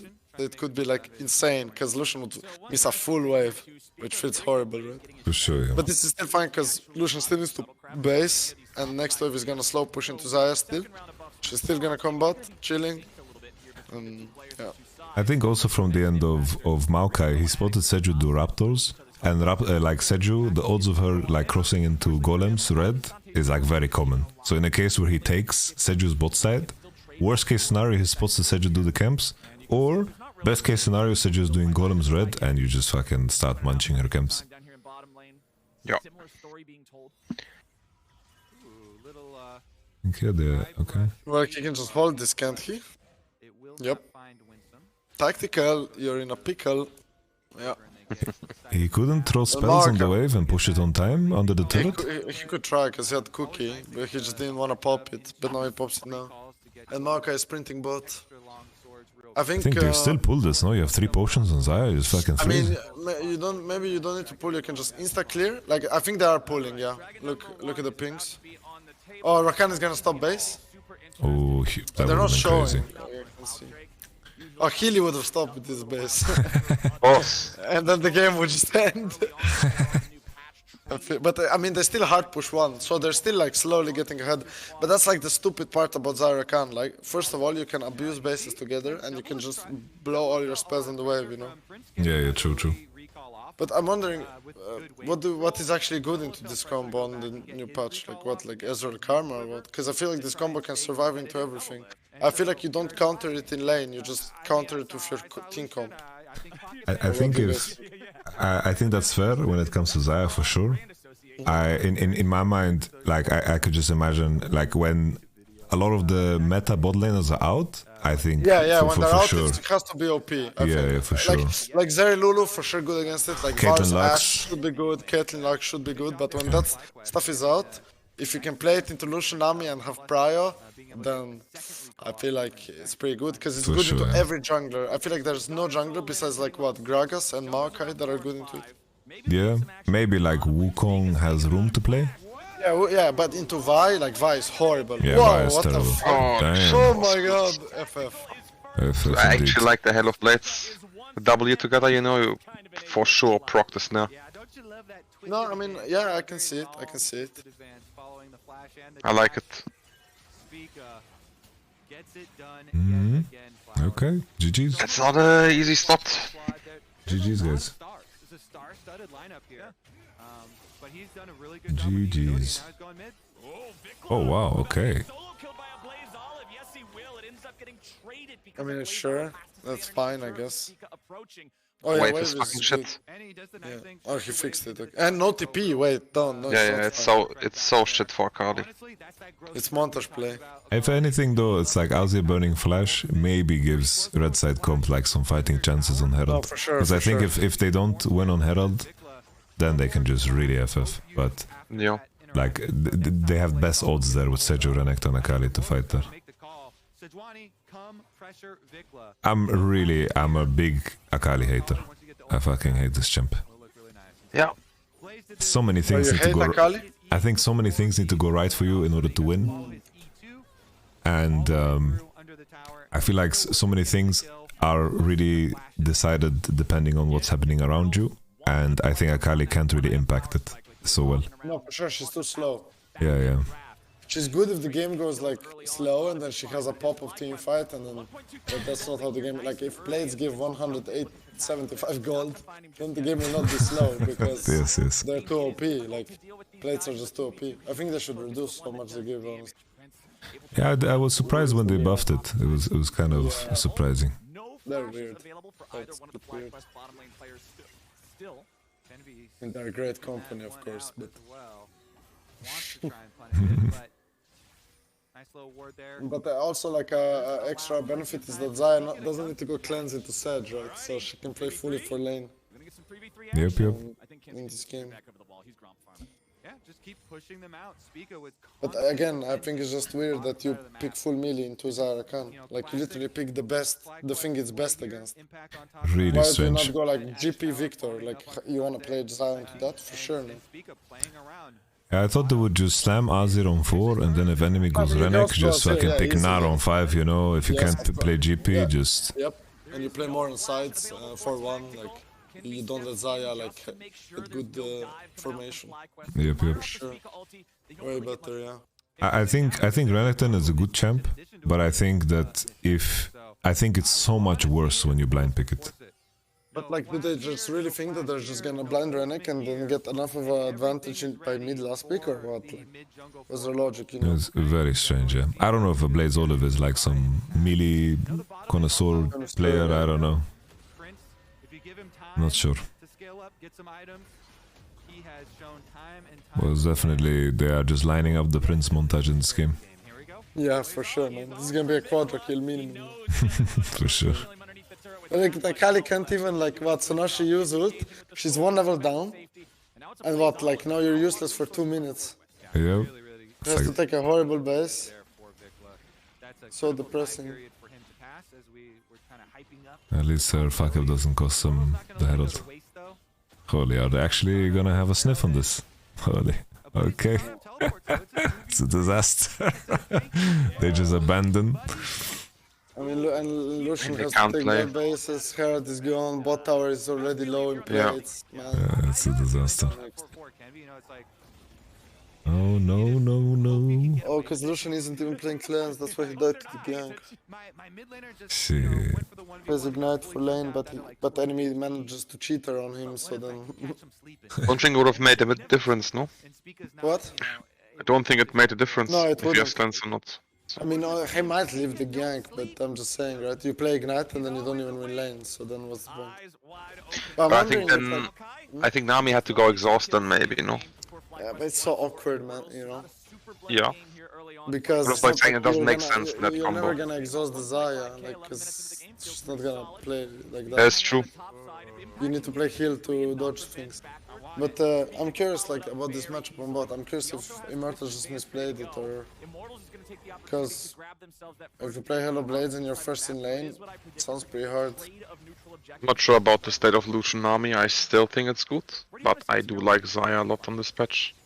You? But, I mean, this champ is like really high win rate, in Solk is highest win rate too, but don't you think people don't know how to draft? Like, it's just a champ that you have to actively draft against if you want it to be weak. You know what I mean? Yeah. Like, you cannot just pick full melee into Xayah and expect to win. Like, you're just not gonna win, in my opinion. I think Xayah Rakan 4-5 is really OP. Yeah, I agree. It was weird. There was, I don't know if you guys saw the 100 Thieves game against FlyQuest. They had like Xayah Rakan 2-3, and then the enemy like went. They slammed Kai'Sa, Nautilus, Silas, like Seju, Renekton as well, and. Yeah, I agree, but I think that's just Prince disrespecting, because enemy Rakan went heal and died level 3. So, yeah. But you know, in EU, you lose this matchup 9 out of 10 times against good bot lanes. Like Hans Mickey, Rakan, you know, like no way like no Rakan in EU would take heal, I can tell you that much. No Rakan in EU is taking heal. Because you win into Kai'Sa not, so why are you taking heal and giving up all the pressure? And then he started E into Q, so then you have no pressure until level 3. So then what is your champ giving? Like, it's such a weird mindset, you know. I wonder if you are teasing the Xayah Rakan from Crowny Labrov now, because 13.3 didn't improve these champs. It's exactly the same. A little bit, but yeah. What improved? Well, Rakan got buffed, no? It's like Rakan, he got W 20, damage nerf 20 heal on Q, yeah, 20 heal on Q. It's like placebo buffs. It's People like see the buff, they're like, oh, this champ exists. So that's literally what it is. I played. Oh, okay, this game is completely. Oh. He might die, but kills. Oh. Okay, not the worst. I know what you mean. Don't you agree that this happens a lot? Like, there's a champ that's placebo buffed and people remember it's in the game and start playing it. Yeah, no, for sure. It's just every single time. It's like the Q buffs. It's like really good for scaling. I think for the scaling of the champ, it's insane because the healing per level goes really up with levels. And like if you're on Drake and you're like queuing the Drake on cooldown with Rakan and you can heal like your whole team if you just hug the Rakan for 200, that shit is really OP. No, I agree. But for lane, it's usually like if Xayah Rakan can go out of lane, then they are OP. So that's like always what I'm focusing on, you know, if I'm judging these champs. I agree with you. But man, I have the worst memories like 2019 when in EU everybody played Xayah and you had to just ban this champ first 3. Because like Perks, Mickey would play it and everyone was playing it, you know. And then I remember, because in Korea it wasn't that high prior and I was like, why is that, you know. And then Korea loved to play Varus TK against it, you know. And you know the funniest story? LPL played Kai'Sa not and I was wondering like, wow, this matchup is so hard, how do they play it? And I remember watching like EDG iBoy and he played like Kai'Sa not and one game he heals level 1 to like dodge Rakan W and like kills And the other game, he flashes out of Rakan W to kill. So like that's how you have to play the matchup, you know, completely psycho mode. Like that's the only way you could play it. Because I remembered if Nautilus dies once, it's done. It's done. Like he will die like 6 times. Yeah, no, for sure. But also like that Rakan was giga OP because after they nerfed Rakan, right? The W speed. Yeah, and I mean, you literally one-shot people like level 1. If you hit them, you one-shot people. But maybe now with Halo Blades, it might be a bit similar, you know?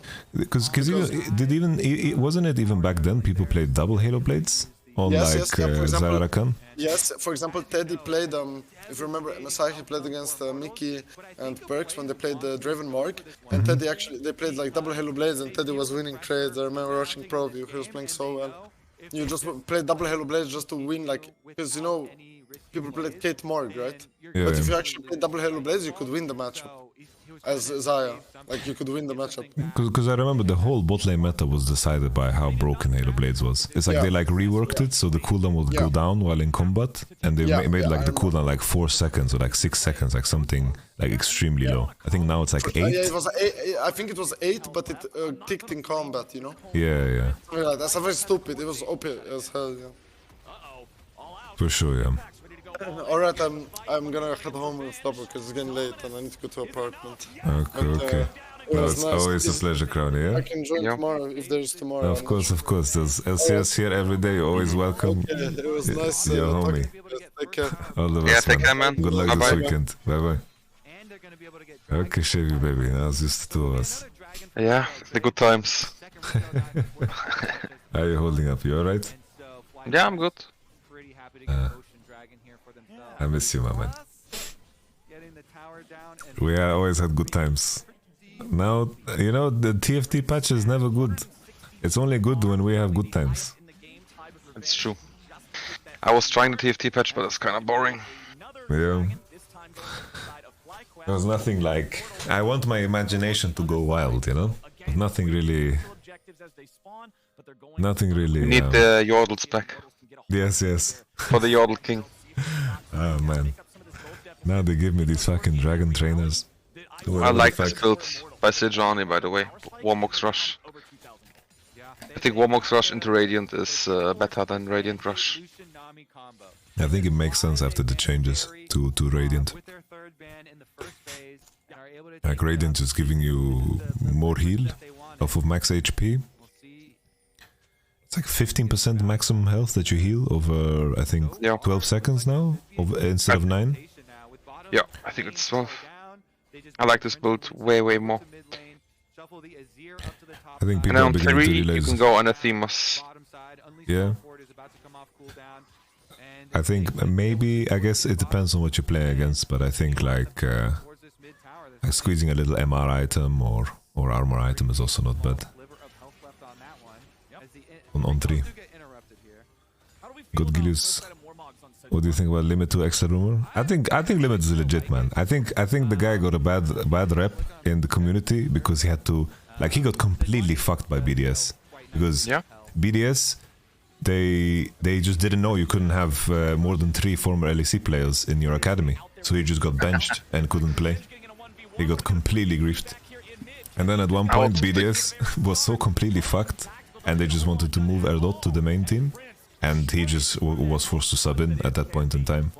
And I remember him on SK. I think he was a juicer, man. I think he did some sick shit. Then they're buffing Alistar. They're buffing Alistar for his return, dude. They really want Alistar to be played. I think Alistar lane is legit, actually. I think it's not bad. They're buffing the AP ratios again. Yeah. It's too much. And then, bro, like Doran, you have Doran shield, you heal yourself, bro. You can't fucking, nothing happens to you. The for sure, God Gears, you fucking, it was Miracle Run with Limit, no?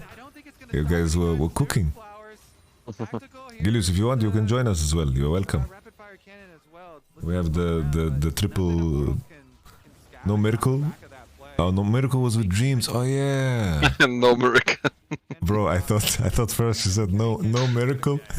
It was a dream, and I'm like, okay, dude.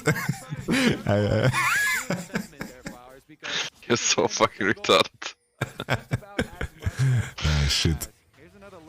But how is Immortals going to win this game? Like, I think even Crown Asia is so 1v9 this game. Yeah, for sure. Right, I like Crown, but if you transition from having Crown into buying Zomnias, I think is really bad. But I think if you use Crown as your defensive item and go into Shadowflame Deathcap, then I think Crown is fucking strong. Yeah, I mean, that's how you need to do it, right? For sure, yeah. Like, I saw too many Showmaker builds on Azir. He's going fucking Banshee and whatever, and the party and the Crown. This is not that great. Maokai is so fucking broken. It's so stupid that you can just like throw your saplings and bushes and you just win. Yeah, I think the ult is pretty ridiculous as well, man. What the fuck is that, dude? Like even his attack speed. Look at his attack speed. His attack speed is pretty fucking nuts, I agree. Okay, it is. Complete stat checker. Yep. Also, it's like, it's like if he was that smart and knew Akali on 4 is coming, then Kesante is also a good pick. Yeah, I remember old Maokai ult. That was fucking funny. You have the circle around you. Bro, even the first Maokai ult, you put the circle on the ground, then your mana would just disappear. Yeah, it was like damage reduction, no? Yes. You gave all your teammates a little Gragas W, and then you would poof it depending on how much damage is sucked in. I was watching a YouTube clip with the old Pantheon. A clip. Oh, I actually missed the old Pantheon. With this fucking E and the ult, the Q being point and click. The fucking the Q being point and click too. Yeah. And bro, the block. Little Coney. The fucking block. You could block turret shots. Ah, yeah, the passive, yeah. Crazy shit, that. It might even feel too far away already because you've got or old Aatrox. Oh yeah, that was good shit too. Holy, I remember we went to Korea and then we're screaming against Africa Freaks, and then Keen is just slamming Aatrox into us. We picked Jax and this matchup is super competitive, and all of a sudden this Aatrox reaches 2 items. They're like, okay, let's just play Aatrox. This is the dumbest champion ever. And then we realize how broken it is. Come back to Europe, play it 1 game, and then it's permabanned against us. I feel so bad because Vici got Aatroxed. We bootcamp in Korea, we come back, we play against Vici, and then we bust out the Aatrox. He plays his Poppy or Sion, whatever the fuck. And then this champion was just complete crazy. Nice try. Ooh. Yeah. If they get the Sejuani, I think it's GG.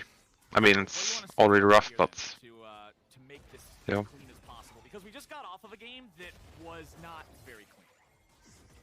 Yeah, just the very last. I guess Gale Force is fine. I think, okay, because he was so far ahead, I think Gale Force is like strong to pressure more. I was just thinking if it's like, it makes sense to go Kraken PD this game. I think the draft is so GG, so just having additional safety of Gale Force is perfectly fine.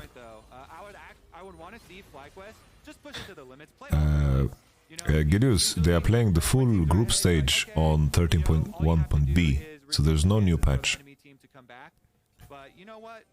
It's like, I think that 13.4 will be the new season.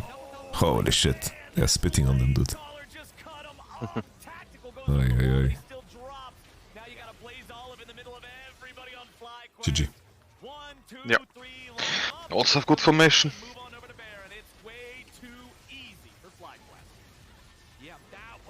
I don't know, for me, yeah, I do think Sejuani is good, but every time I see Maokai, I just think the team is winning, no matter what.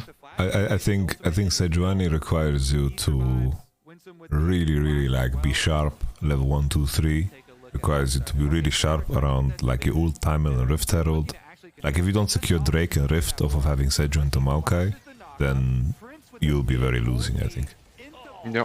So like if I'm in North America, I'm picking Maokai every time over Seju, for sure. And possibly also in Europe, honestly. But bro, I don't know if you saw, there was like some Maokai games where people like, the junglers, I think the only way I can justify how they play with Maokai is that they're just protesting. They just don't want to play Maokai, and they're just completely running it down. They're like ulting, using the move speed to W forward, and then just get one shot, they're playing AP Maokai. I can see that. People refusing to play. Yeah, it's like I also saw like Pioshik. He refuses to buy Demonic Embrace. Refuses to buy. Like he just went Radiant Virtue into Demonic Embrace. He did that once. Even crazier. Oh, Korea, baby. Like I saw, it's like what I found so OP about Demonic Embrace is like you base, you buy a Giants build. Yeah. And I was like, what the fuck? You have a Maokai with 1.3k HP walking at you. It's like, what the fuck do you do, man? Maokai base damage is also out of this world. Just Q. I didn't understand. It's like when they released preseason, right? Both you and me, we were like, holy shit, tanks are gonna be so good. I walked in the first game I played in preseason. I played Maokai jungle, and I bought Bami into Radiant. I was like, Radiant looks fucking OP. I didn't think about Demonic Embrace. This was a revelation for everybody later. And then the next patch notes, we're buffing Maokai Q damage on camps. I'm like, what the fuck? Yeah. Why? I didn't understand that. I was so dizzy as well. It's like people were clearing the previous jungle with Maokai. And this jungle just got easier. Maokai having Yaksha is, yes, it's a bit weird, but I don't think it matters what he buys.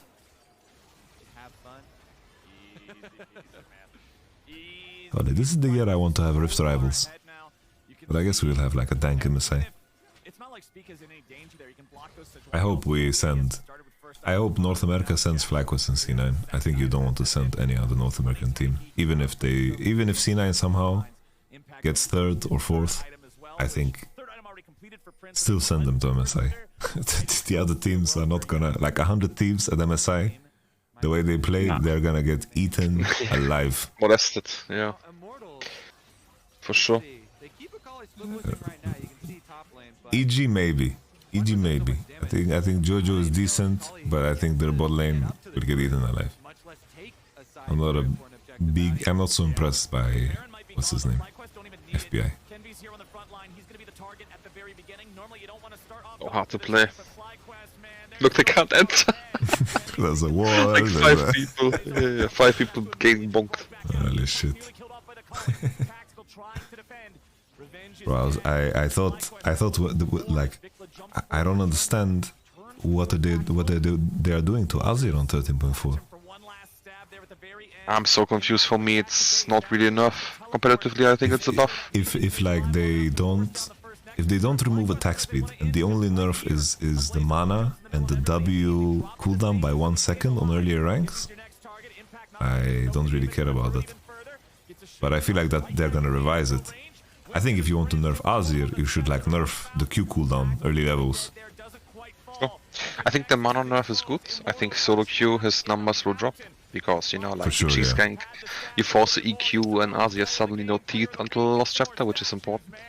I think competitively you can always create good conditions, you know. Yeah. And then after level 7-8, it's just the same, and like, especially after Lost Chapter, he's just the same, not stronger. Yeah. But also it's like they are nerfing early ganks, but that's not gonna matter. I think crossing mid is never gonna be bad. And then what else? Yeah, it's like the E AP ratio doesn't even matter, but the R AP ratio can definitely matter in a lot of cases. Actually, what could be interesting is Nyla 13.4 with the nerf of experience. That could be interesting. Nyla. Because there's also like a good synergy with Ravenous Hydra on Nyla. Because they're nerfing like experience, catch-up experience and such, you know, and then it makes sense. But I have no idea what combo you could play.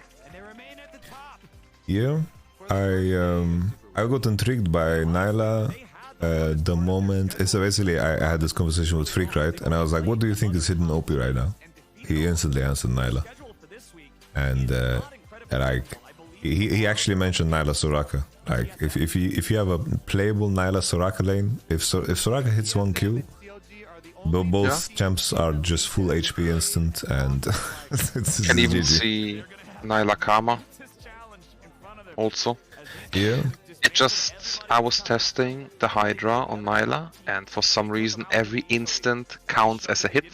You know, like if you Q and auto attack. Yeah. It's such a weird interaction, it's so broken. I have no idea if it's intended or not, but it feels so omega broken. Yeah. I always try to think of Nyla from the angle of which is the support that benefits from level ups the most. Like Yumi was the obvious one, but she's deleted off the planet. Actually, you could probably also just go Eclipse for Nyla, like you go Ravenous Hydra into Eclipse, because you get also haste from it, and you have the vamp of the Hydra, you know, so you make up for it. Because I do like Eclipse now on many champs because of the haste. Not bad. Yeah, the thing though is like there's always a trade-off, right? It's like in my mind, a lot of the buffs on the crit items are also really decent for her, right? It's like putting yourself. It depends. I don't know how hardcore the fact that you need Ravenous Hydra is. I don't know how hardcore that is, because it sounds like it's OP. Because of the ability haste and just the AoE, it sounds pretty good. And then in my mind, I don't know if you can find ways to. It's weird because you kind of want Mythic. I don't know. I could see a Ravenous Hydra into Mythic IE. I don't know how I haven't played enough Nyla to get a good feeling for how important attack speed is. If that makes sense. I mean, you could do Hydra into Shield Bow or Shield Bow into Hydra, depending, right? Yeah. Or actually, no, you could just do. Maybe you just skip Mythic. You go Hydra into Bloodthirster, because Bloodthirster at 9 is completely Omega broken. Yeah. And then you have your lifesteal core, and then you just go Infinity on Avori, and you skip Mythic. Yeah. I'm pulling up analytics now. Let's see what they say about how often the zeal items are good. I'm kind of curious about the item sequence, because at least I imagine the same thing, that if you are in a position where it's like, at least in my mind, like buying big ass 80 items makes sense. Oh, the impact is just translating what a gangster did. Yeah, I could see like Ravenous Hydra into Shield Bow. That sounds pretty OP. Yeah. I just think, asking myself, is Shield Bow better than Bloodthirster? I do have a few questions for you too as well. That's the only thing, you know. Yeah. Because I like the new Bloodthirster a lot. With overheal on top. Could be, yeah. Could be. Yeah. No, I think for sure could be. Because I feel like for such a long time, some items are mythic even though they're not mythic, you know, like Blade of the Ring King. And I feel also Bloodthirster is in a really fucking OP state. It just feels weird to not buy a mythic, I guess. Maybe it just doesn't matter. Just fucking don't buy mythic. No problem. have impact. And yeah, good teams and I mean, the other thing for safety, because the item path, like getting just Tiamat is weird, you go Shield Bow into Hydra, right?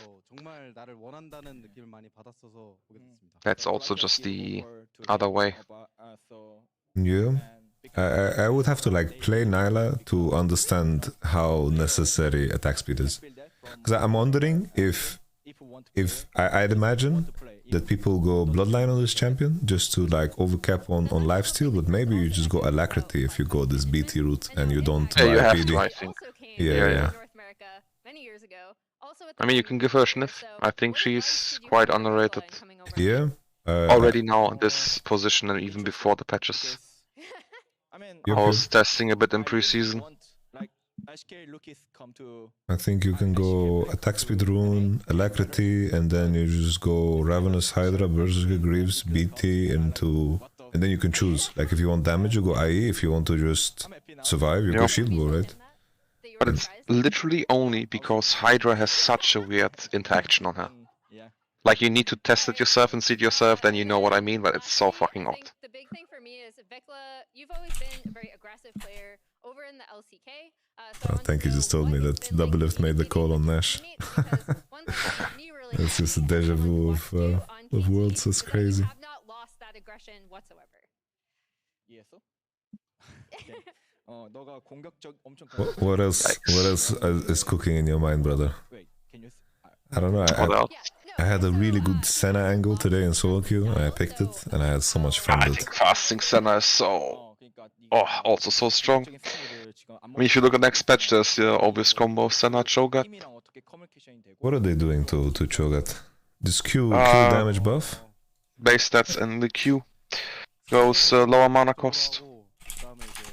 What's his I think name? he will just be a stat checker. Riot Froxon? Yeah. Fuck, man, I couldn't find Riot Blocks. Blocks. Yeah. Okay, Froxon. It was Froxon. Okay, I found it. No, And also base damage is going up. And you're maxing Q anyways. Alright,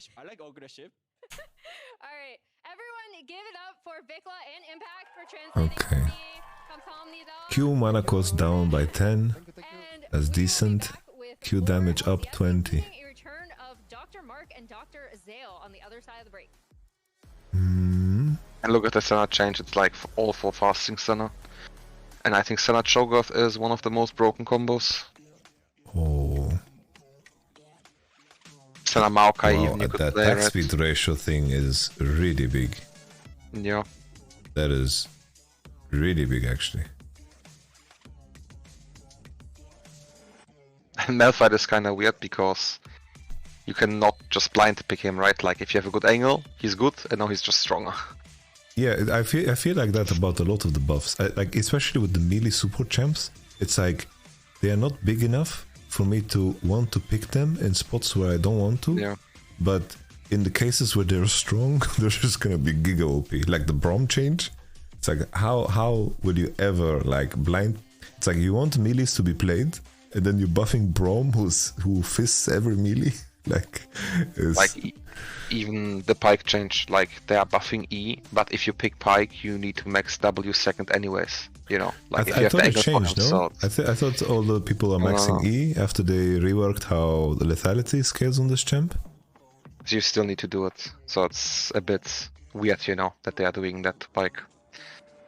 I really like the changes to Relic Shield and Spell Thieves though. I think that's really important.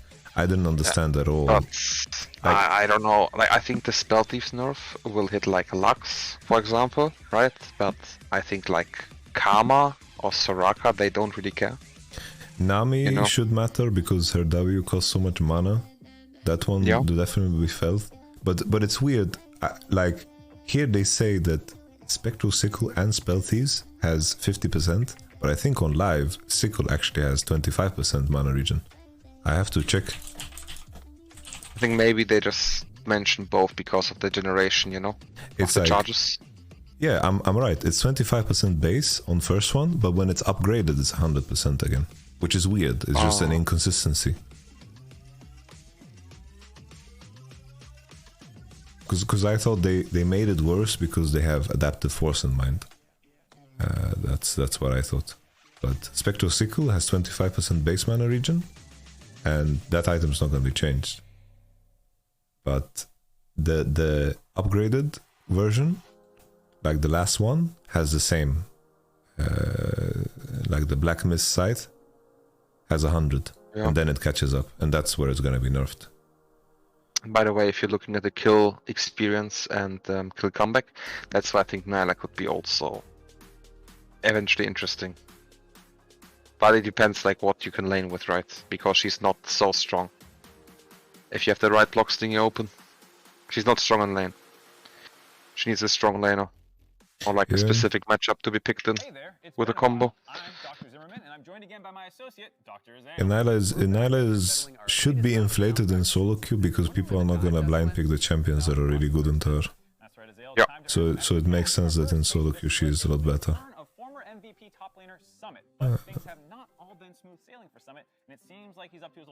Honestly, this QW buff on Veigar is gonna feel really good because it lines up with the cage a lot better. That's true. LCS broadcast my solo queue games. Seems as though Summit is suffering from a textbook case of irrational confidence. You actually think you could jungle Alistar? This isn't something that's that Like maybe you have to silence it, you know? It's like you get level 3 and then you don't clear camps. You flip it. Yeah. Yeah, maybe. Because these numbers, I like them. The old AP Alistair, season 2 or whatever it I was. feel like buffing the AP ratio is a really weird way to go, no? To encourage him to be played bot. I mean, for me it feels like they are trying to making a top tank or maybe fasting Senna combo and give him the demonic embrace treatment. Play the game. Seems so odd to me. The Orianna buffs are also pretty fucking big. It's like 3 armor. Yeah. People should not laugh at 3 armor. Like armor in lane is such a big deal. Minion damage, basic attack damage. It's pretty big. Sure. I need to read E dodges, E base damage. I mean, just look how relaxed he is on stage. This is truly incredible stuff. And based on the results of last year's test, this period of rest should lead to a championship in summer. Guaranteed. Guaranteed. Oh wow. Final patient today has Okay. been truly perplexed though. Jojo Pune had one of the best rookie years of all time last year and has been vocal about wanting to step it up even further in 2023. But we just haven't been seeing the expected results. Yeah, this one has me stumped too, Mark. I'm gonna be Yeah, honest. the Jax nerfs on R is pretty big, but everything else is kind of whatever. Check out the pro view and see if we can find any clues as to what's going on. All right, let's take a look. Maokai I think the only real big nerf is probably Elise. That could potentially make Elise way weaker than before. It's a huge nerf. Maokai has eaten a lot of nerfs in a row. Like E cooldown up 4 seconds is pretty big, base damage down, AP ratio down, his I items think get it's still nerfed. fine. I think the biggest nerf is actually the... Well, they didn't nerf the cooldown on E in this one. It's just like you just spam saplings, you know, in bushes. I It's wonder, just so fucking stupid. honestly, I think that even if you're in a situation, it's like they're trying to make him into a tank. But even in a situation where you build tanky on Maokai, like the spells are just inherently so OP. Yeah. So like... His ult and his E is too good. Yeah. And his Q. Yep. Everything. Like his W is also OP. You're untargetable, you fucking follow the enemy, you can't flash, you can't do anything. AP Maokai is pretty fucking hit by this, but I think tank I Maokai... think you just go is demonic interesting. into tank, you know. And life is good. Maybe the Pioshik build will actually be buffed. Yeah. Or the demonic into Jaksho. Yeah, Which it's kind of weird though to buy Yaksho second if your first item is not an armor or MR item, I think. Because of how it scales off of like percentages, you know? Yeah. I think if anything, I think an item that is, generally speaking, I think underrated, because is in my mind, I think Solari and the other item, the fucking shield that makes you do more damage, just because of how cheap they are, and the stats are actually not bad. You get 30 MR, 30 armor, you get ability haste and 200 HP. You basically sacrifice the HP, but you finish mythic quicker, and I think it's very underutilized. I found myself buying it on Ornn in some cases, where you buy a lot of small components and then you are finishing mythic late, especially in cases where it's like when Yaksho feels weaker, like just the mythic passive is fucking very strong on both items. Just the fact that it's so cheap and you get mythic items faster feels pretty decent. Yeah, the Elise nerfs are pretty big. The Elise nerfs are very big. Even the Spiderling base damage is also like a really big nerf. A huge one, yeah. Yeah, this is really big. It's like the clear speed will be worse. It's just the one nerf I don't get is the Nivea one. Because if you pick a Nivea, you're still gonna pick a Nivea, right? Yeah. This is like 1% win ratio down nerf type of thing. Like Amumu is whatever, I think Udia, sure, but still, I think he's fucking fine. And yeah, the Asia for me is not a nerf. Yeah. If it's like this, you know, it's like a straight up buff. Even if they do nerf their attack speed, I still think for competitive, it's a buff with the E and R change. Yo, And that is something that they haven't been able to do this year. It's super weird. With some explosive wins, but then the recent games have been really, really lackluster. Totally. So I'm hoping this. So they've had to nerf Amumu and Udyr so many times, and pro players are refusing to play them. Unlucky. Yeah, it's crazy that Ashe dodge nerfs, guys. That one is nuts. I think it's because it's kind of nice to see like a cross arrow hit, you know? It's very nice. Yeah, I think there's no way there's no more nerfs for Azir than this. I feel like something else is gonna happen. Because I thought after they nerfed the attack speed of W from 55 to 15, then I thought the champ is just dead. But then they're like, ah, never mind. And then they just shift to R and E. I don't know. It's weird. I think the J4 nerf is still not enough. I think this champion is pretty damn good right now. Riven change is kind of interesting that you can fucking hit the passive on the turret. Actually. And maybe Treats was a connoisseur. J4 support. It'll happen. Where are you gonna get the AD from that? I was not thinking so far. Maybe it's like fasting Senna J4. Because it's kind of a clever buff, I think. It like promotes a very fun playset of Javan, I think. I think right now, if you do have a hard time, you can just buy tier. Because the tier you get translate into spamming more Q and W. And then, you know, the W is ultimately more HP. And it's so fucking hard to get broken down. Like, if you have a hard lane, just buy a tier, and life is good. You don't need to finish, don't finish, it's grief. But like 400 gold for infinite mana, perfect. With mana flow band, feels really nice to play right now. I'd imagine, like, there should be some angles to play fucking Javan mid, no? I've always felt like Javan is a mid laner, dude. Of course, like, his numbers are like super crazy on Q and ult. You just fucking Q the enemy champ, and that's it. You win.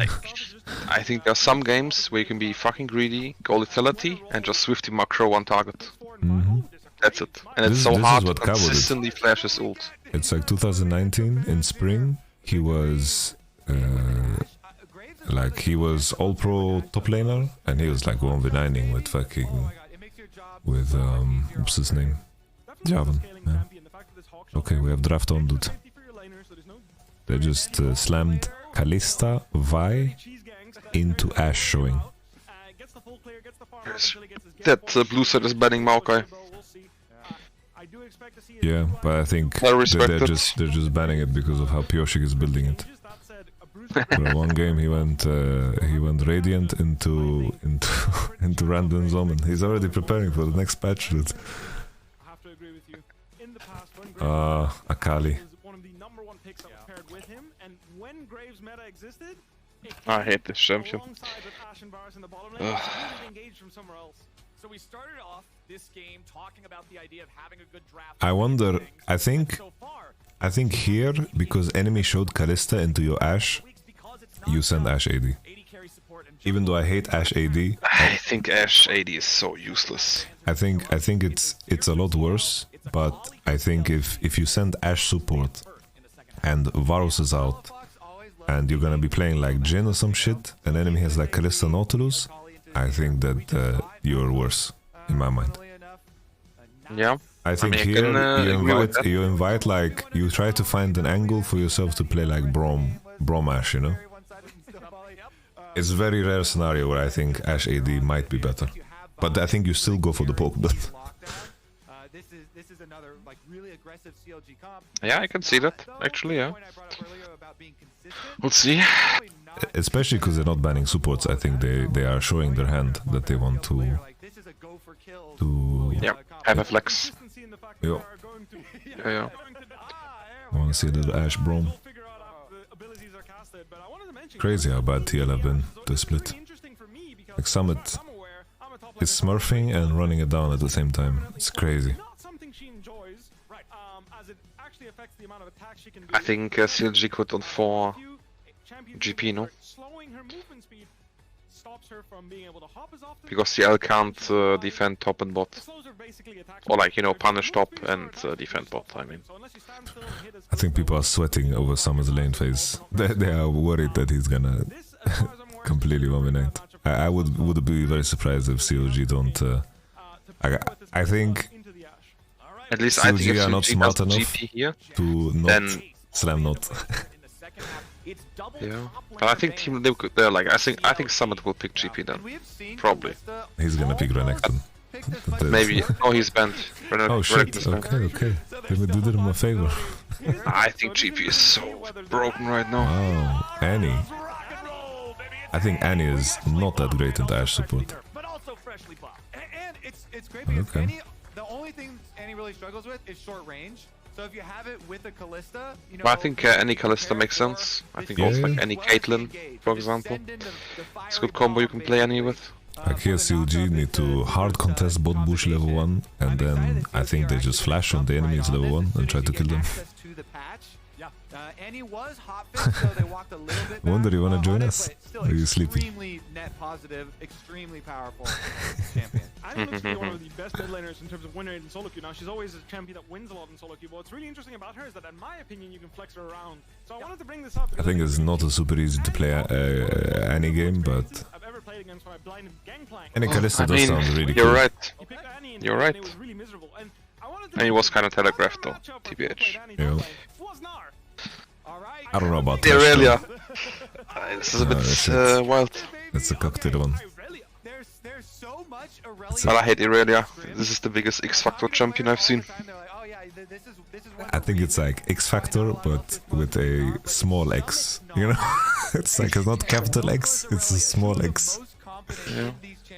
I feel like picking Aurelia in any draft is the most ego thing you can do because you force 9 players on the map to they put the fate of the game in your hands. That's true. What is Ritter Sport? You guys don't know Ritter Sport? Come on. Okay, Wounded's gonna join us. He's grabbing some chocolate and then he's rock and rolling. Some Ritter spot, nice. He knows the good shit. Here is where we go in. This is how we're going to go in. This is where we're going to go in. And Core JJ being able to do that might be the recipe for success. That's gonna hurt them right away. Find their win here. So what I want to ask you guys now. I have a feeling Aurelia will get completely molested by now. Yeah. Bomb plating ruined this matchup for Aurelia, I think. Yeah. Fantastic, love hearing that. It's nice to hear Bippo's voice. Bro, Bippo is so thin, it's crazy. Bro, there's so much bait in America. Imagine you open up Uber Eats and you can order Sloppy Joe burger and yeah, you don't go for it. I think there's also Tromburger. I miss Tromburger, I have to do a return. I don't know how much I like Thresh. I think Thresh is like a liability here. Nah, I mean he got changed, right? But barely, you know. It's like I feel like I don't want to be that guy, but I feel like they're trying to be like T1, where trying to gap by individual skill. Yeah. You know? I think that style is only restricted to T1. Like, I think it's like their approach, Riot's approach has been to shift the power of Thresh into Q, but I think that just makes Thresh weaker because hitting Q was already really fucking rewarding regardless. So making it more rewarding is really whatever.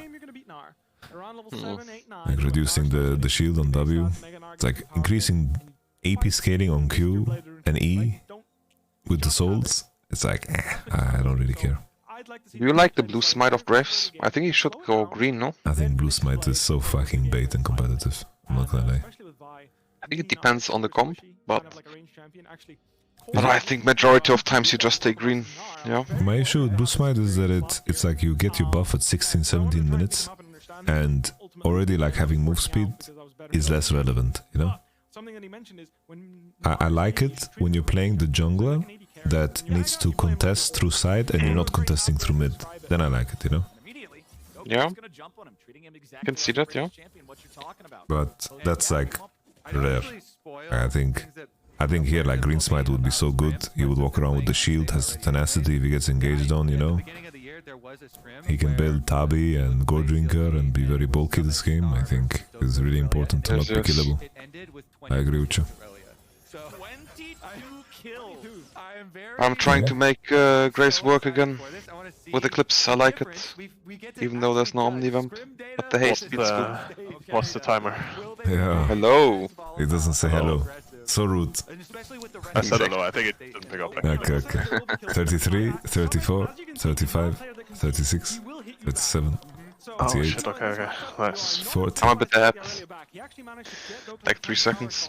So now you can sound really smart on stream.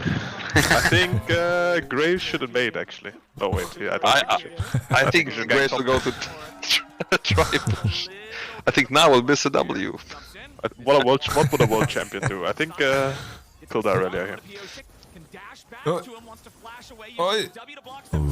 Yep, and the game is over. And it's all over. Imagine playing Aurelia top and your jungler is Vi. Vi is celebrating. I got all my camps, guys. Yeah. Just not enough. The boomerang. Nicely sniped there by any support. When you don't have crowd control on your jungler, But I hate Akali so much.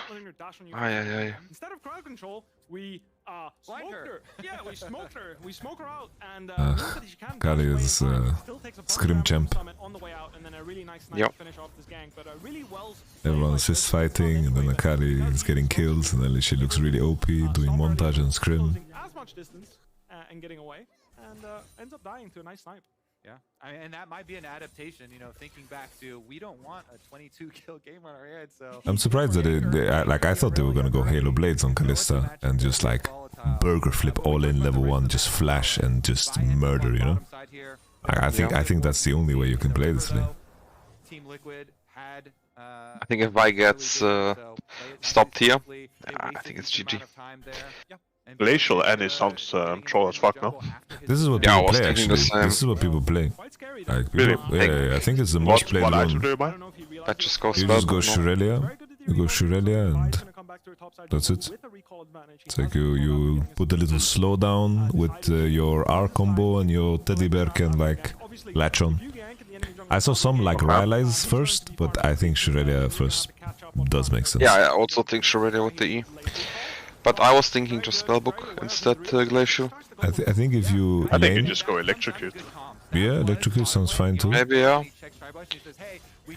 I think if you have easy lane and you outrange, I think you just go airy and you fucking throw the fucking basic attacks. Yeah, but not against this lane. For sure, yeah. Onto a very volatile lane and blowing the flash from the Aurelia is super duper worth. Very important. I will note that in this type of lane matchup, it actually doesn't. It's not detrimental for Aurelia. She can still. Yeah, shield bash doesn't sound too bad, but I think this is just a very different lane to play. Like this is like either you one-shot them or you get slowly fisted.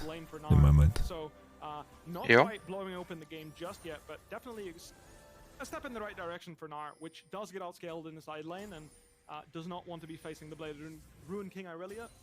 At least until later. How are you doing, Wonder? What kind of Rita support do you have? There were only really shit options. So I took one that I hadn't tried before. It was like, well, this is in German, but I guess it's like chocolate mousse. Ooh, that one's not too bad. Yeah, it's okay. I really like nougat. Nougat? Holy shit, that one's crazy. And marzipan? Yeah, there was only 3 different ones. So there was one, it was called like Edel Vollmilk. Oh, okay. Oh, that was good German. Wonder has some German anime. Sometimes he busted it out in the game, yes.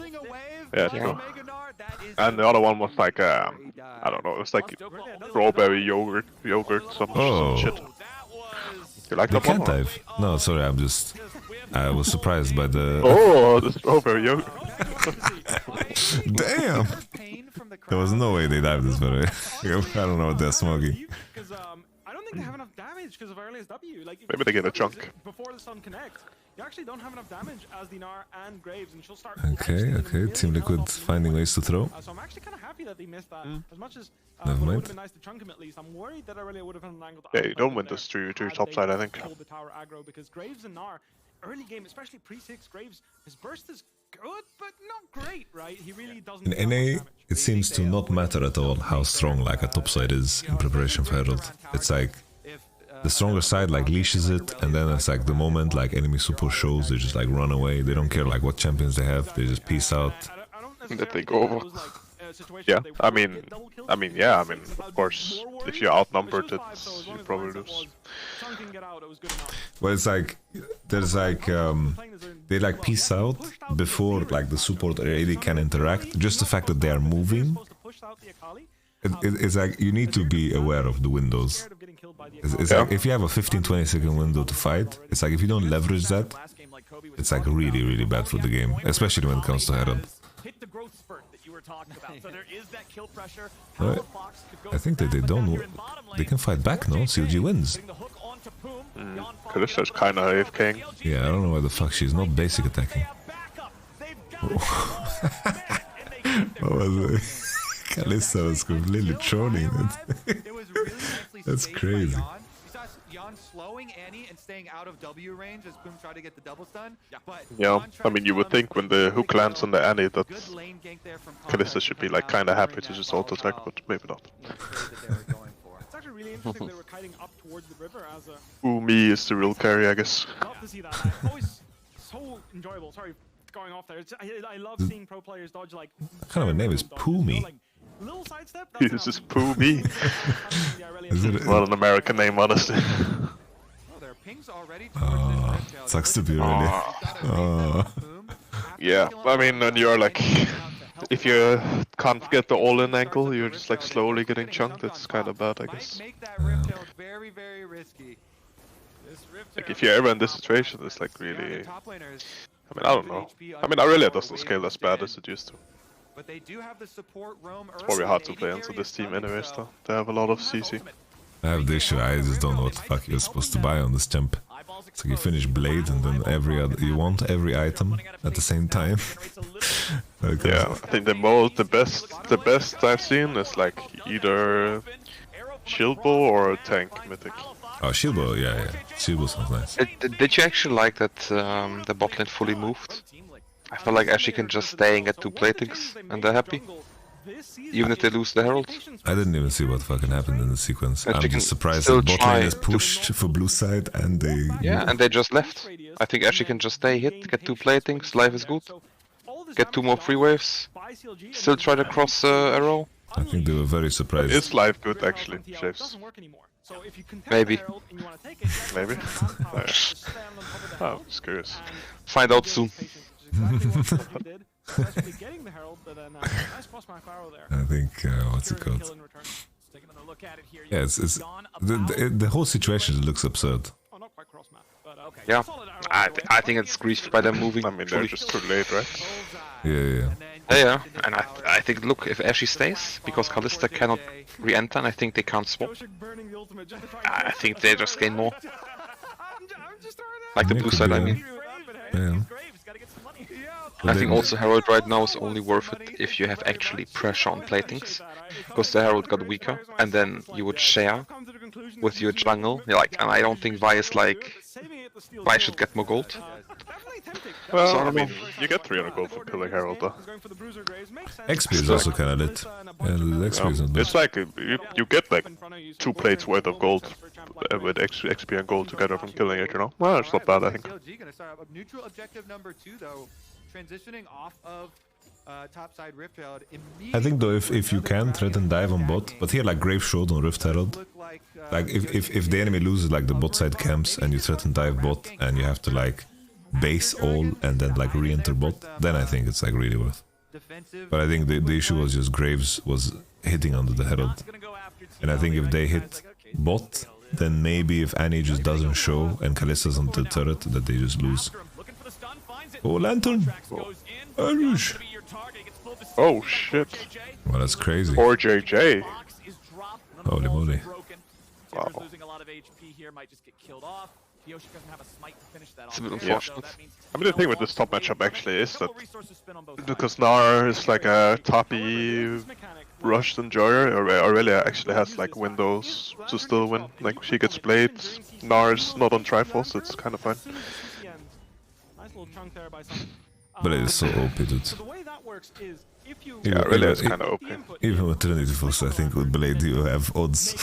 Like, that item is so stupid. There used to be this interaction where you would Yeah, I mean the downside is fighting on mid or just in general, right? Yeah. Bramble has gotten a lot better, so I think you go Trinity into Bramble, I think it's kind of worth. Not too bad, the skin. On Gnar? Yeah, See, most Gnars that play into like Irelia, Fiora, all this, they buy like Triforce into the other shit heal item, like the Bruiser healing reduction. Oh, okay. Yeah, like the full one. They're basically the one you rush and buy as well. Or people that. It's a little jungle gap, no? Right now? But it's also hardcore farming graves. It's a bit crazy. Yeah. Bioshik wasted so much time like contesting the Herald and then like the gank on top. A top lane strategy flowers that I think has the highest success rate. I don't like that he's also over-indexing on control wards. Yeah, I don't know, Graves is like kinda shit pick here, no? Why would you pick Graves? I think the entire draft is just egoing. But you're picking... I don't know. Actually, I mean, I'm not sure. Wait, what is Graves generally good against? I think Like with low the range build, or high range? I think low range, no? Because it's like with the Gold Drinker build, as long as you can hit something and you're not one-shottable, I think it's fine. But I think it's really maybe awkward. it's true. I don't know, I just see he has like like W is not good against any of the champs in the enemy team, and I think Akali just like one-shots him, I don't know. Maybe it's good actually, I don't know. I think it's really troll though to buy Kindle Gem early. It's like you like to not buy items that improve your clay speed. I think is a really like a big mistake. I think. Oh, Pumi just had like the best flash in the world. Well, his you name see is Poom. Pumi's flash? His name is Poom. I don't see his flash. Oh, Poom. He just flashed and took the Ash Arrow, got Callisto, that's insane. Lugu didn't have cleanse? He just used cleanse. How did he use cleanse? Maybe it was Stroll actually, what it did, I don't know. I feel like Umbral is still a strong item. For Graves, or? Yeah, it's like they gave a 10-second cooldown and then you just do 2 damage instead of 3. I think that's perfectly fine. Like, it's nice. How does this happen? Oh, he ults him. Okay. There is also one trying to make work with Graves. Glaive Eclipse, you have a lot of haste. I mean, honestly, doesn't feel yeah. good. I guess it's... I don't know. I would have never done this as Aurelia, because it's like, it just goes against my nature to... Whatever he did just looked really fucking bad, but I guess it was really good in the end. It wasn't. He just forced it and dove them. It was crazy. Call jungle. Okay? Jungle wins it. Jungle is at the top of the goal. I think this was an angle for Irelia off base to actually sprint into bot and let Akali go into the Gnar. Yeah, we're just thinking about the 1v1. Like, I don't think Gnar has Trinity, no? And he's on Tabi. I think level 11 Akali can actually... He's basing for it now, I think. There's no way he's basing there if he doesn't have it. Oh, he just... He's giving everybody the fingers, hipping, but fuck this Herald. The guys, Dokla is too good. I need to go bot. Irelia's not basing. Okay, they're sending Akali, but...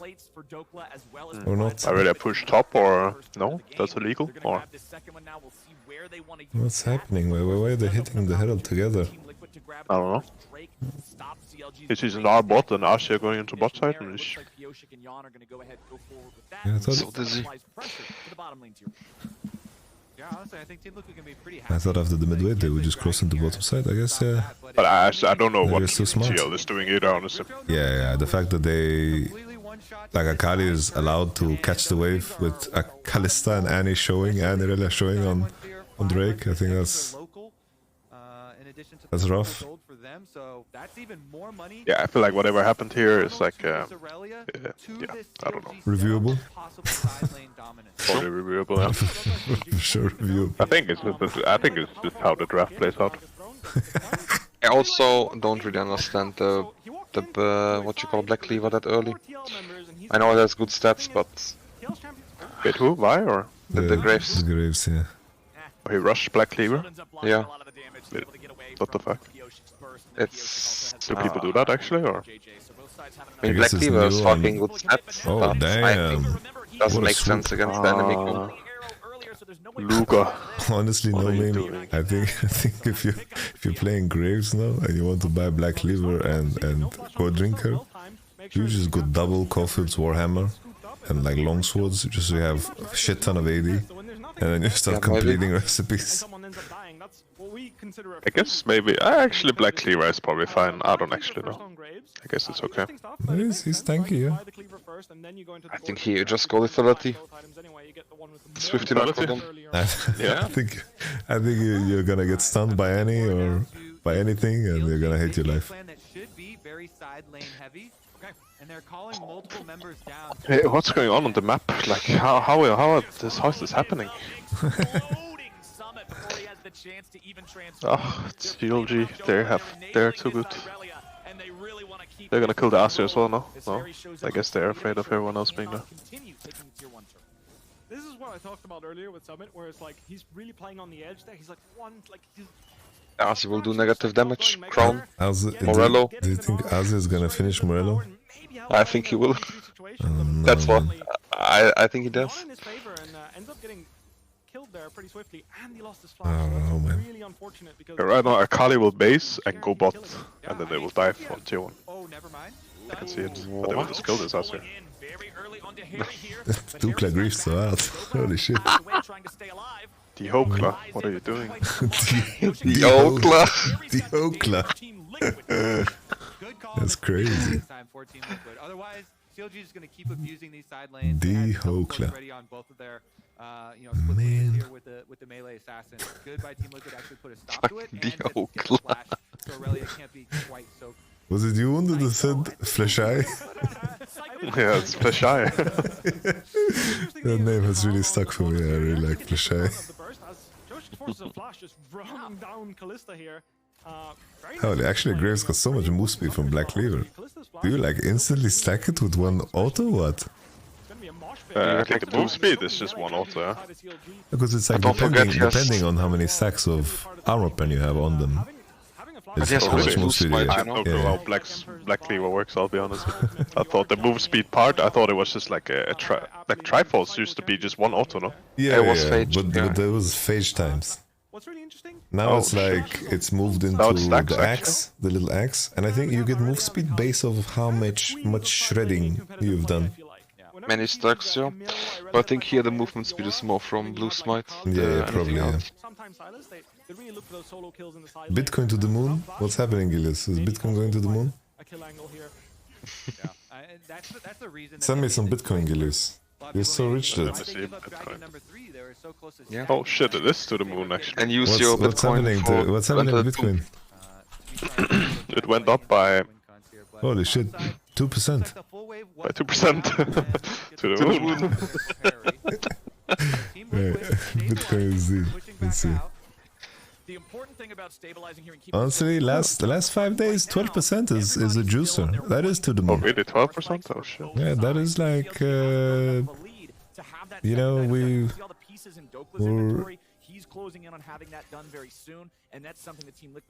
I don't think TSM will ever hire you after the thumbnail I just made. Oh shit.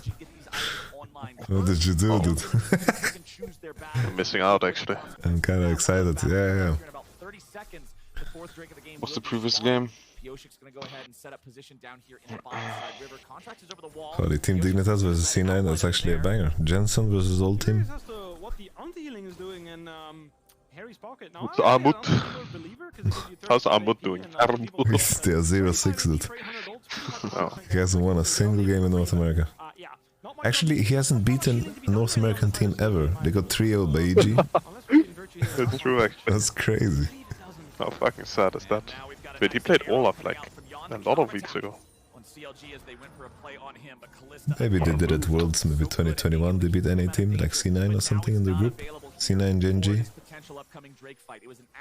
Something like that. Maybe I'm crazy. We'll see how they decide to play. No, it could have happened, yeah. I mean, the first Worlds they went to, they got knocked out by Turkey, right? Not NA, so maybe they want to get to NA.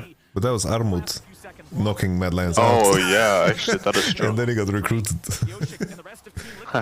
Maybe they should have recruited Impact. Oh yeah. Oh, the anti-flash engage. Holy. Oh damn. Shit, so many things happening on my screen at the same time. And Akali's doing Akali things. Oh man, Akali, where did you go? Where did you come from? Cut the night, Joe. He just fucking jumped in. Oh, they're out of juice.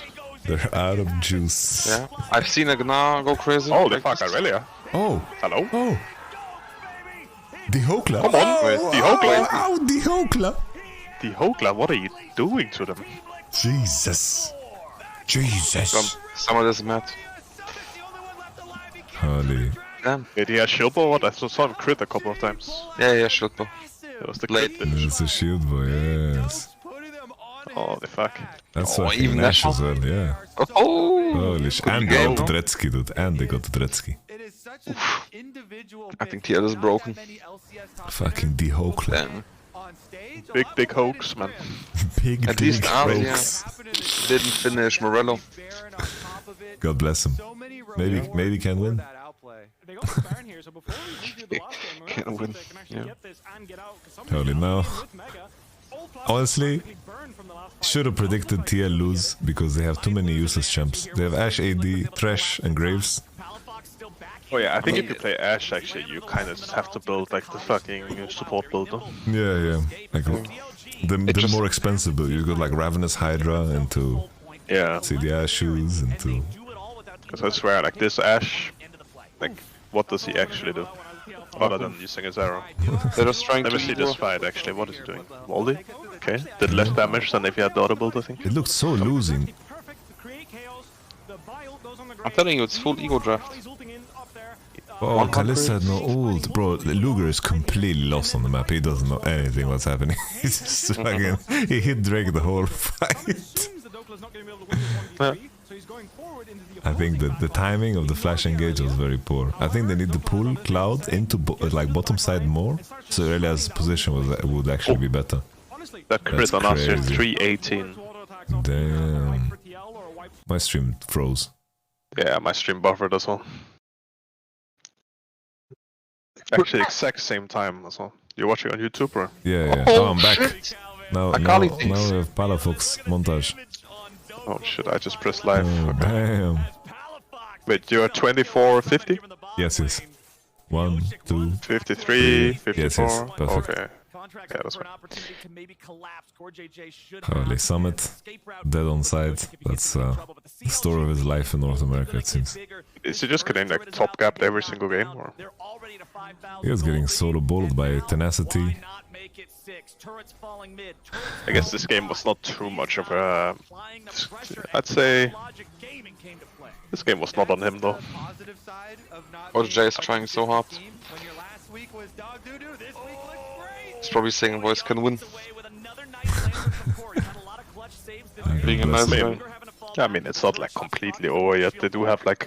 CLG does have like... losable... losable team fights with their champs, I think. Yep. They can break their hands and lose. And the soul is not like giga game breaking. Even though 15% move speed is pretty OP. But it's fine. I think Azir 4 items. Some Coke Zero right now. Oh damn. I'm on that aloe vibe right now, man. Aloe? Aloe vera. Bro, last time I say aloe vera, right? And I got fucking clown. I think it's aloe. I think it's aloe vera. Aloe vera? But I could. Yeah. Maybe. Very spicy year of the Legends when it comes to these champions. Yes, sir. That's when they got released and reworked. Sorry, they were released before they got reworked, and they turned into these.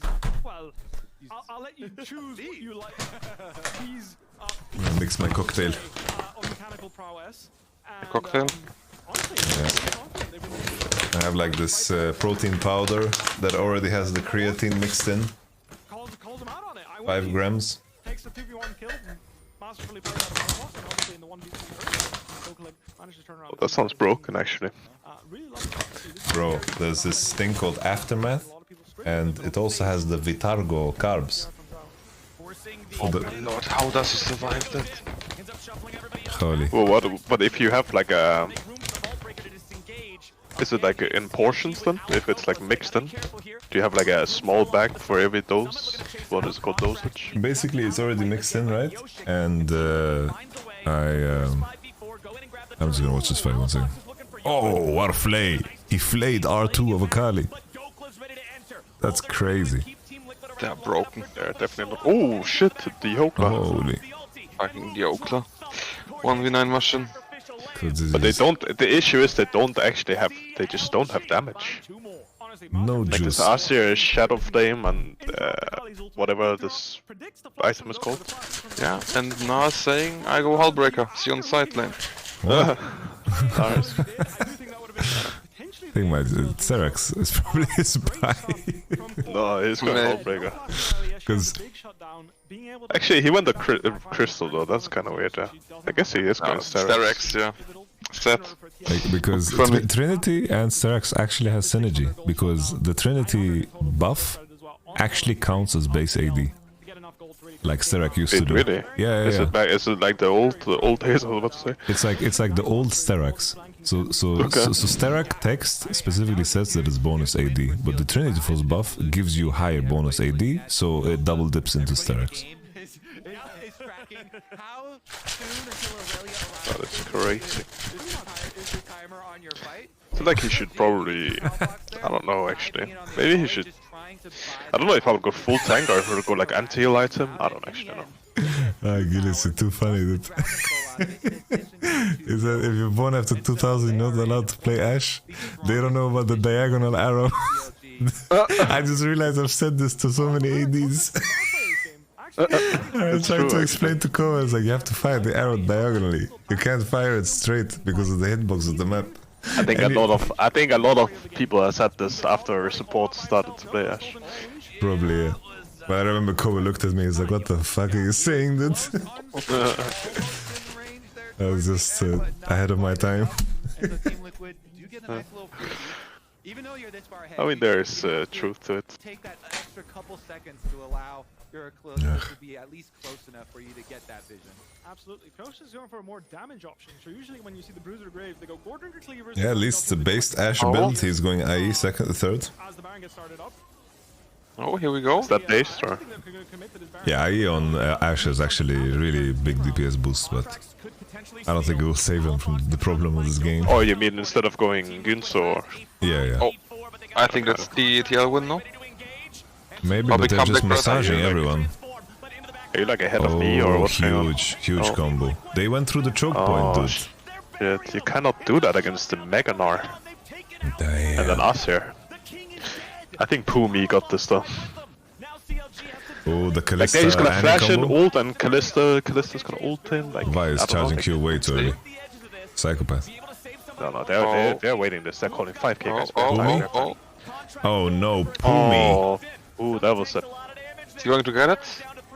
That was a shit NER by Pumi. Oh, contracts. Oh, no. Holy shit. They're gonna kill the Graves as well. Oh no, Pumi. They actually have no damage. This Graves is fully E-stack, no? I guess so. Akali up in 10 with TP. Is Piosik gonna not look at his scoreboard? It's over. It's over. It's over. It's over. Oh no. Holy shit. How did this guy win Worlds actually? Actually, oh shit. There's some truth to it. Let's be honest. Complete molestation. Bro. I mean, he was getting completely... Everyone was getting completely gapped, like, and I don't actually know how... No, that's fine.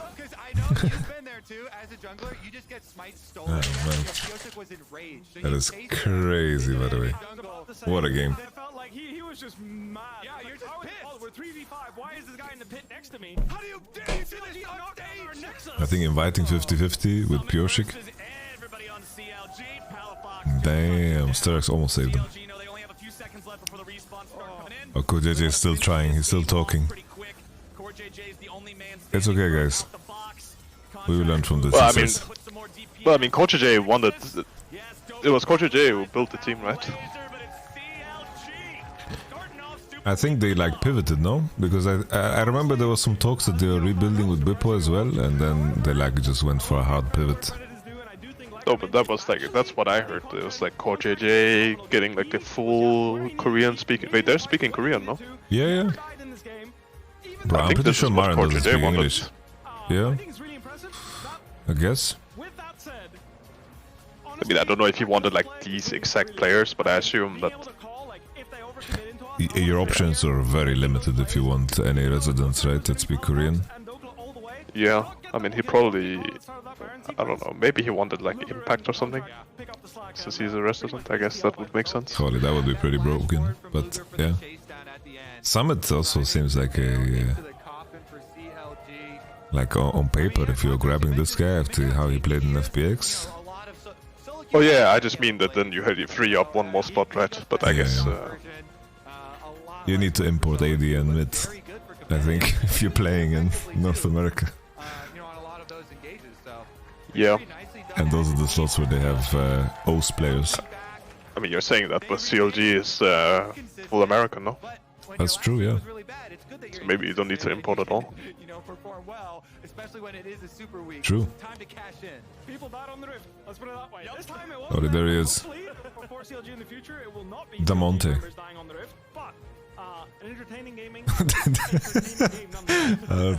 I don't know why that's funny, but it just sounds so funny. Spongy wrote, they're speaking Korean, but they're not playing Korean. I mean, that is true. That's fucking. I think I'm getting to the point where I'm overtired. Should I tweet that, or is it too fucked up? What do you want to tweet? They are speaking Korean, but they're not playing Korean. I think that's fine, yeah. I think it's fine, yeah. I mean, you shouldn't ask me what's fucked up to tweet. Nah, I'm gonna... I think the fact that I asked is probably like a bad sign. Beautifully done. Azir enters the fight straight into the Gnar, getting both main damage threats. I don't think anyone would be offended. Maybe like the players on the team, but I don't know if anyone cares, you know. But most of the actual threats are dead on CLG, and then here, just this damage where Tibbers is fuck it. When in Rome. I do think Harry should be taking way more space on the Azir here. I will not even like add team names or nothing. I will just write it. Yeah. I think everyone will know. Yeah, I mean probably not tomorrow when they wake up, but yeah. That means that Jan doesn't feel confident to walk up to hit the buy. Pioshik doesn't really know what to do because he's keeping the Baron aggro, and I guess they missed World Finals because, yeah. I should just add that it's from the guy in my Twitch chat, then I'm freed. Saved the pivot, the backup strat. Holy. That makes sense. They have 3 world champions. 3 world champions. They have Marin, Core JJ, Pioshik. Is Marin like head coach or? Yes, yes. Yeah. They don't align how to play. Looks like. Is Burpo just a caster now? What's going on? He's chilling, yeah. He's been casting the whole day so far. Like every single game? Yeah, the first 3. This was the first 3. Yeah, he's chilling. Holy shit! Very exciting match coming up. Dignitas.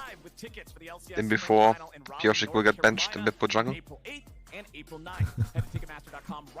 I'm so sorry for stealing your joke in the chat, but you'll be blamed if I get cancelled. And afterwards, Luger the LCS lounge for some VOD review, and then it's Dig versus C9. Don't go anywhere. Probably. Do you guys think Pioshik is getting like mad money in North America? Sure. You know, he just won Worlds. I mean, it's TL, right? He's a world champion. Yeah, I mean, he's probably getting completely fucking set for life, yeah. I saw the Doinby clip though. Apparently he says that LCK is the highest paying region. Oh damn. I guess probably on like the top end, because like Hanwha Life is like an insurance company that have a baseball team too. Like they have a shit ton of money. Live well, Sandbox he is said like that Yeah, I mean, he said that they have like a cap in China now. I don't know. I mean, I assume it's true since he's Chinese, right? But they said in LPL they have like a salary cap. But So probably they are there's not like the ways highest paying to, region anymore. for sure there's ways to like circumvent it. It's like, yeah, you also have a streamer contract here on the side. You have to stream 1 hour and then you get paid this much. Yeah. Because isn't that what they do like in the NBA? It's like there's like salary caps there, but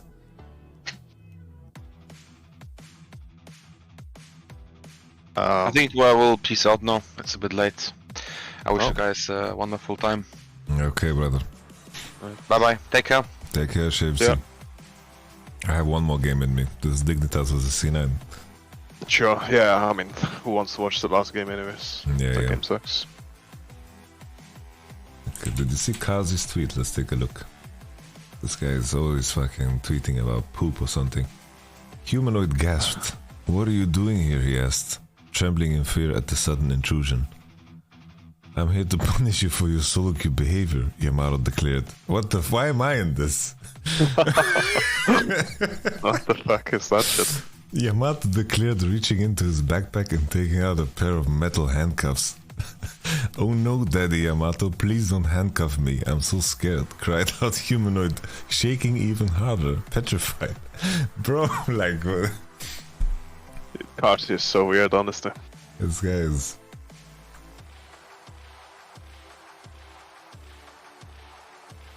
Nah, man, what? This is... Hey. Fuck this shit, dude. Okay. Hagamas won't be part of Excel for next split. And Limit will be Excel Esports new support. Wow. Wow.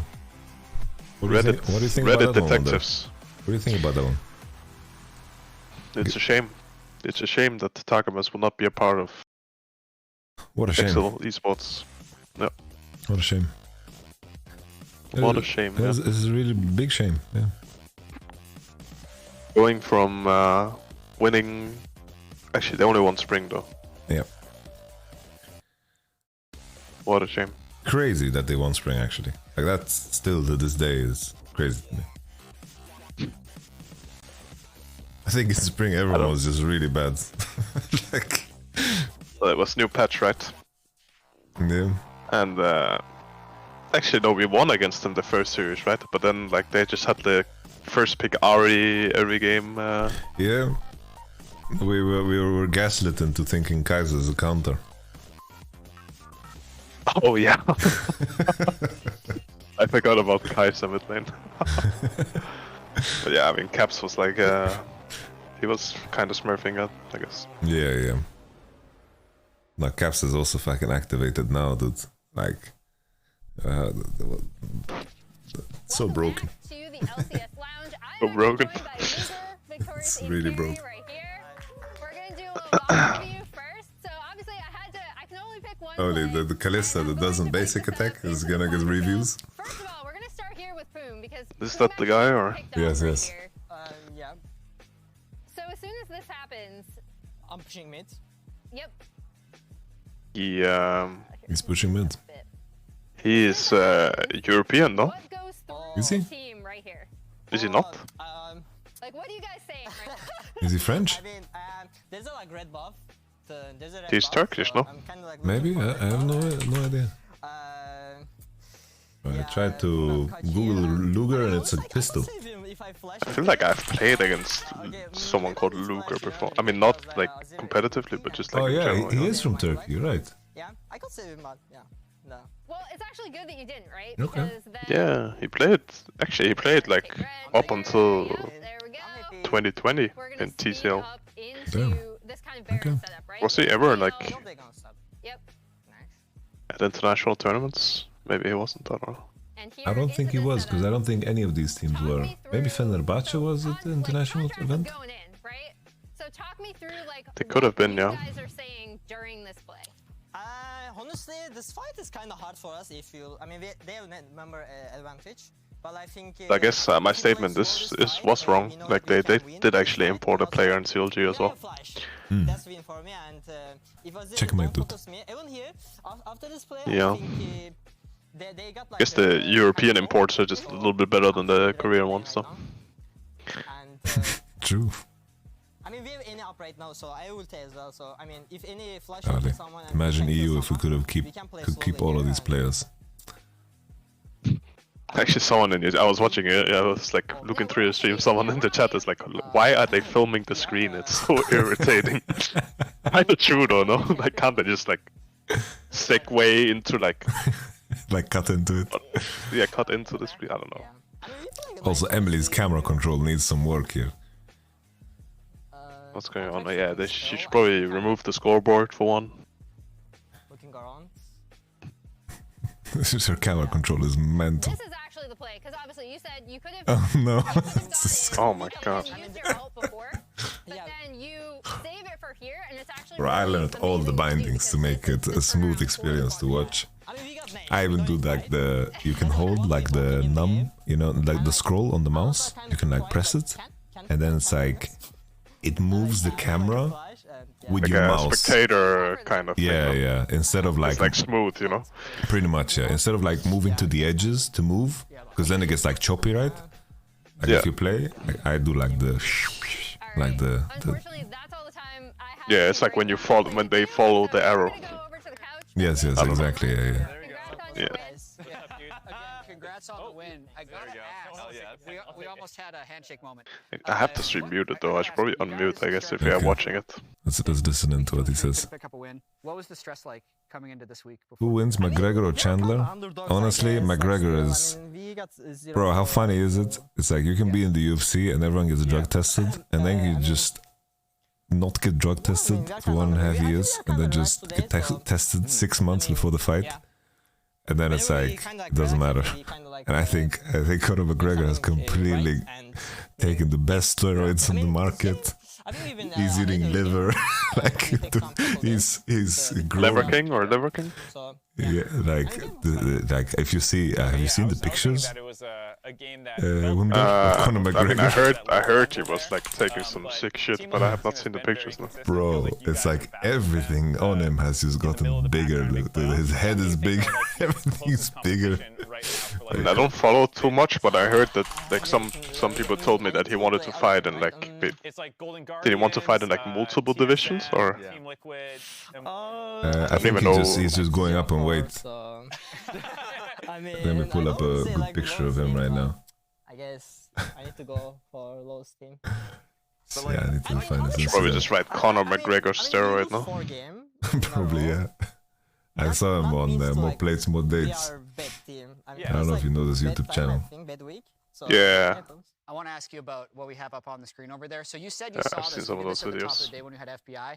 That is I like He was him. really skinny before. some context. Holy fuck! I see a picture now. Actually, It's humongous, no? yeah, you can see like the shoulders for sure. Yep. And it's like everything in his face has gotten bigger. First things you'd want to Yeah. change about this tier list. I mean, if I like objectively. He actually doesn't even look like himself. Yeah. Now he like looks like he could be my uncle. I mean, I'll put A, I think, for me. Yeah. Okay. All right, And no, other I'm gonna than- go hot. I mean, I don't API think I not can S tier. move you, I but mean, I It's- would, it's I'll go crazy, on actually. saying that you would put yourself up in A. Yeah, I mean, API is not S tier for sure. I Right? think You can move him Okay, down to A back as to well, A. or wait, A or B for FBI? Oh, here we go. they're forcing every bot laner to do the tier list. Oh yeah, maybe I should. You can say what you want. This is your. Yeah. Actually, yeah, that's a little bit cringe. Okay, back up to A. Sorry. Yeah. I've been thinking B, but it's like Doing your tier lists. Yeah. I mean, I put myself. I think putting A, FBI and the double lift in the same tier as Prince I mean, maybe and type Berserker is D. really cope. Okay. Okay. Or maybe these. I forgot the name. Oh fuck. Yeah, but that was FBI's bot lane tier list, right? Oh yeah. You're just leaving C open? Yeah. Stick say. He needs to put himself on S and then double lift Space creation. outperformed them. Yeah, and Actually, he didn't. They beat them pretty B is just empty. pretty easy, I think. Okay. I don't remember, man. That's fair. yeah, if I'm talking like Holy fuck! objectively, There's some shifting going on there. I mean, of course, like I'm thinking myself to like best part, I'm putting myself. What in. does Bro, what does this it tier even list- mean? Yeah, I know this is It's a fucking map. You find it a fucking national treasure, dude. Okay. Get in there, get in there. Put him down A as well. I'm really glad they got rid of Dash because, like, he would not be able to insert himself in this situation. Like, he definitely would be out of place here. I mean, I think if they were playing fans. Yeah, actually, what was that about? It was just for no reason, or? I don't know, man. It's like they wanted to move the show in a direction where they don't need a host, and then I don't know, and then they always have a host. I mean, I think like, one person always has the host role. Yeah. It's I mean, weird. but doesn't it just make sense to have a host? This is just like open floor, like. I mean, they It's like there is one person that is always the host. Yeah. In like the four, you know. Prince. Yeah, I mean, Prince but are that's not so they just wanted other people to have the chance or what? So he's not always the host. Even his team said Something like that, yeah. I don't know. like a little social piece they talked I like that the breaks between the matches is a lot less. That's like a big plus. Yeah. Oh, compared to LEC or? Yeah, it's like it's smoother, it's quicker. You know? Yeah, I don't know. Welcome the newest member of the casting team. I'll be honest, I don't know what they do differently than the EU.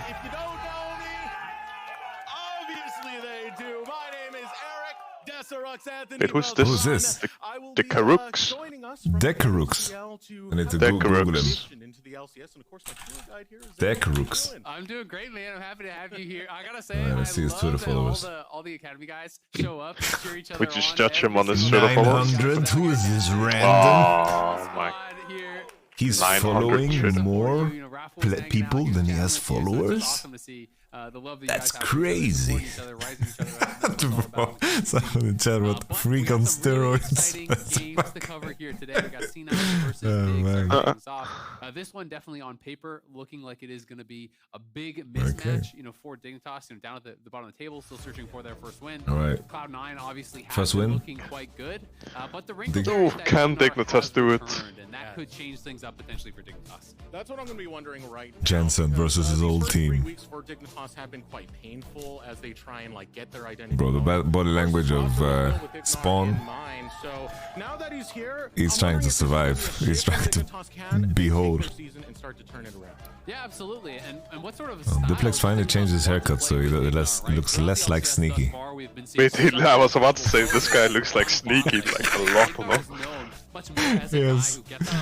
What the fuck? There was like this picture where someone like morphed together Jensen and Sneaky in one, and then it looked exactly like Duplex looks like. It's crazy. The Ash ban does suggest how they may be considering he could play some of those marksmen and enchanters and stuff as well. They go banning Zer, you know? Couldn't do it, but Oh, they're not banning Nar? They're disrespecting Armut like this? And I wonder, even if that is traditionally the meta, should they not play more towards No way. Jensen, who has traditionally been such a solid player in the LCS for so many years? Probably banning now. Now they have room. A lot of Santorin's early plays have been Let's food That's Maokai or something. Wait, but it's 13.3 actually. Maokai is nerfed, right? Yeah, he got nerfed a couple of times.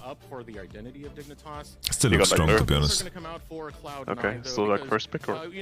Yeah. I didn't. I think if you play in North America, for sure, you just first pick it. Okay, Santorin at least. 13.3 is like Javan as well, no?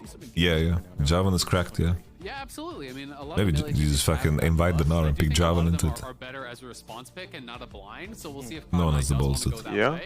But Sven, at the end of the Or day, like he a doesn't Kale into really it. care, I think, that much what people think about him. He wants to play to win, and they're going to play whatever they think is Lucianami, strongest okay. for them in the draft on the patch. And for now, that's Fuck going to be Kale, dude. Lucianami I hate this champ. for Cloud9 here. You had the Kale into Nam match if you don't remember it. First time they brought out the Lucianami. This I remember. so not one of the teams that had actually I remember we had games where like no one had the patience to let you play KO. I remember those. I think we had like one. We had like one int game where like they dove. We didn't cover the dive top, or like we were late on the dive top. Oh yeah. And they survived with like 10 HP, and then the game was like. Oh really yeah, that lost. was on stage against Alfari. Yeah. I love it when the whole week we're banning GP, and then we come into where we're not even in a draft meeting. I'm just repeating what we're banning and what we're doing, Why are we banning GP? He's not even good on GP. Yeah, I can play against GP. And then it's a snowball. It's just a snowball. Well, I don't know. If someone else says, like, why are we banning this? I'm like, yeah, I mean, we don't have to. They can really play with both of them really setting each other I don't really care. It's like, he's not that good on GP. It's like, yeah, I can play against GP. See, I can play against GP. Why are you banning GP? Ban this champion. I was like, oh man. Whatsoever, but you know, Arma did have I mean, to be fair, it was like last week, you know, where he actually got quite a bit ahead. I mean, it was not GP related. I mean, it was like I don't know. No, like of course, we could have played it a lot better for sure. It was playable, but also. But it's like one of those things that we fucked up so many times. It's like. That is true. Yeah. Like the week before, we fucked up that shit and you got dove when like we needed to skip red and do golems and just like take it easy, you know? It was like partially that. But in the end it was like, okay, we leave GP open. It's like a game that you tank to make sure that in the future if you want to ban something, you can do it, you know? Yeah, that's fair. Actually, is this Armor, are they just gonna have like 18 Nari games banned again, like 18 Nar bans in the first three? Wait, Ignore is playing. Holy shit. I just realized. Is it... Who was their support before? No clue. Respecting the fact that this could be some name. Mid-lane Jace. You know, I definitely wouldn't have expected that from Jensen. You know, both given that we saw our Biofrost. Oh, Biofrost the GOAT. Okay, shit. Wait, they played with Biofrost or Ignore? Ignore just wasn't there. He arrived the Friday the previous week apparently. Oh shit! So they didn't have their main team. Yep. Now they're unleashed. Who is Spawn though? He used to be the TL Academy coach. I'm kidding, he's the same name. I don't know Spawn. No clue. I don't know any NA lore. Very strong engage and frontline fight coming out from Cloud9. Okay, the Sion on 4. Okay. Let's see a little Gwen and then send Jace mid and then a little Callisto or something. Oh, Callisto's banned. Gwen seems good here. I think Fiora, there's argument for like Fiora against Sion Maokai, but I don't know if it's gonna win you the game and if you're already 0-6. Yeah. To actually punch through. But that's going to be the job here of Jensen on the Azir. So, you know, bringing out a lot of... You should know me, you would probably win the game with Fiora here, but... They're going to take Spawn's pick, because I do still think... This is going to be the real test for IG now. They're going to play all the good top laners. Yeah, I guess that's true. It's going to play... I mean, he did get kinda fucked by... King Tian? Yeah, King Tian, yeah. I mean, not every, like, not one of the games, but in the other games, I guess. Yeah. It's going to be more the job of the Jace to play sides and actually try to... I think also, like, you should know me against Ale was also very competitive. Yeah, but this guy just picks Fiora blind every time it's open, no? Yeah, 2-3. Pronounce Qingtian. I don't know, bro. I'm not gonna risk. I will say I'm a little bit surprised. I just say the letters I see that. Kind of is designed to help deal with some of that dive, and they are just kind of fully committing to it, but potentially just feeling like it doesn't really matter. It's a great. Yeah, I guess that is a pretty fair. Something that we saw quite a bit last year in the LCS and abroad, that is, where a lot of people really are enjoying this matchup. And once you get a few levels under your belt as that Yone, you just E forward, you start trading with the Azir, and the Azir doesn't really have a lot of recourse. You can't actually take those trades. You're just kind of forced to just go back defensive, just try to shuffle away. King Tian sounds cool, so I'm calling him a king, dude. It's very easy playing Darius and shit. These aggressive trades constantly and chip away. Yeah, it's a better name now. If he gets too low, you can look for the all-in with the ultimate, of course. So a lot of ways for Cloud9, I think, to play this out.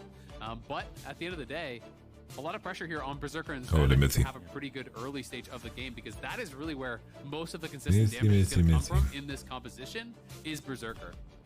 I played with Sven in the team when he was like 15, like a really long time ago.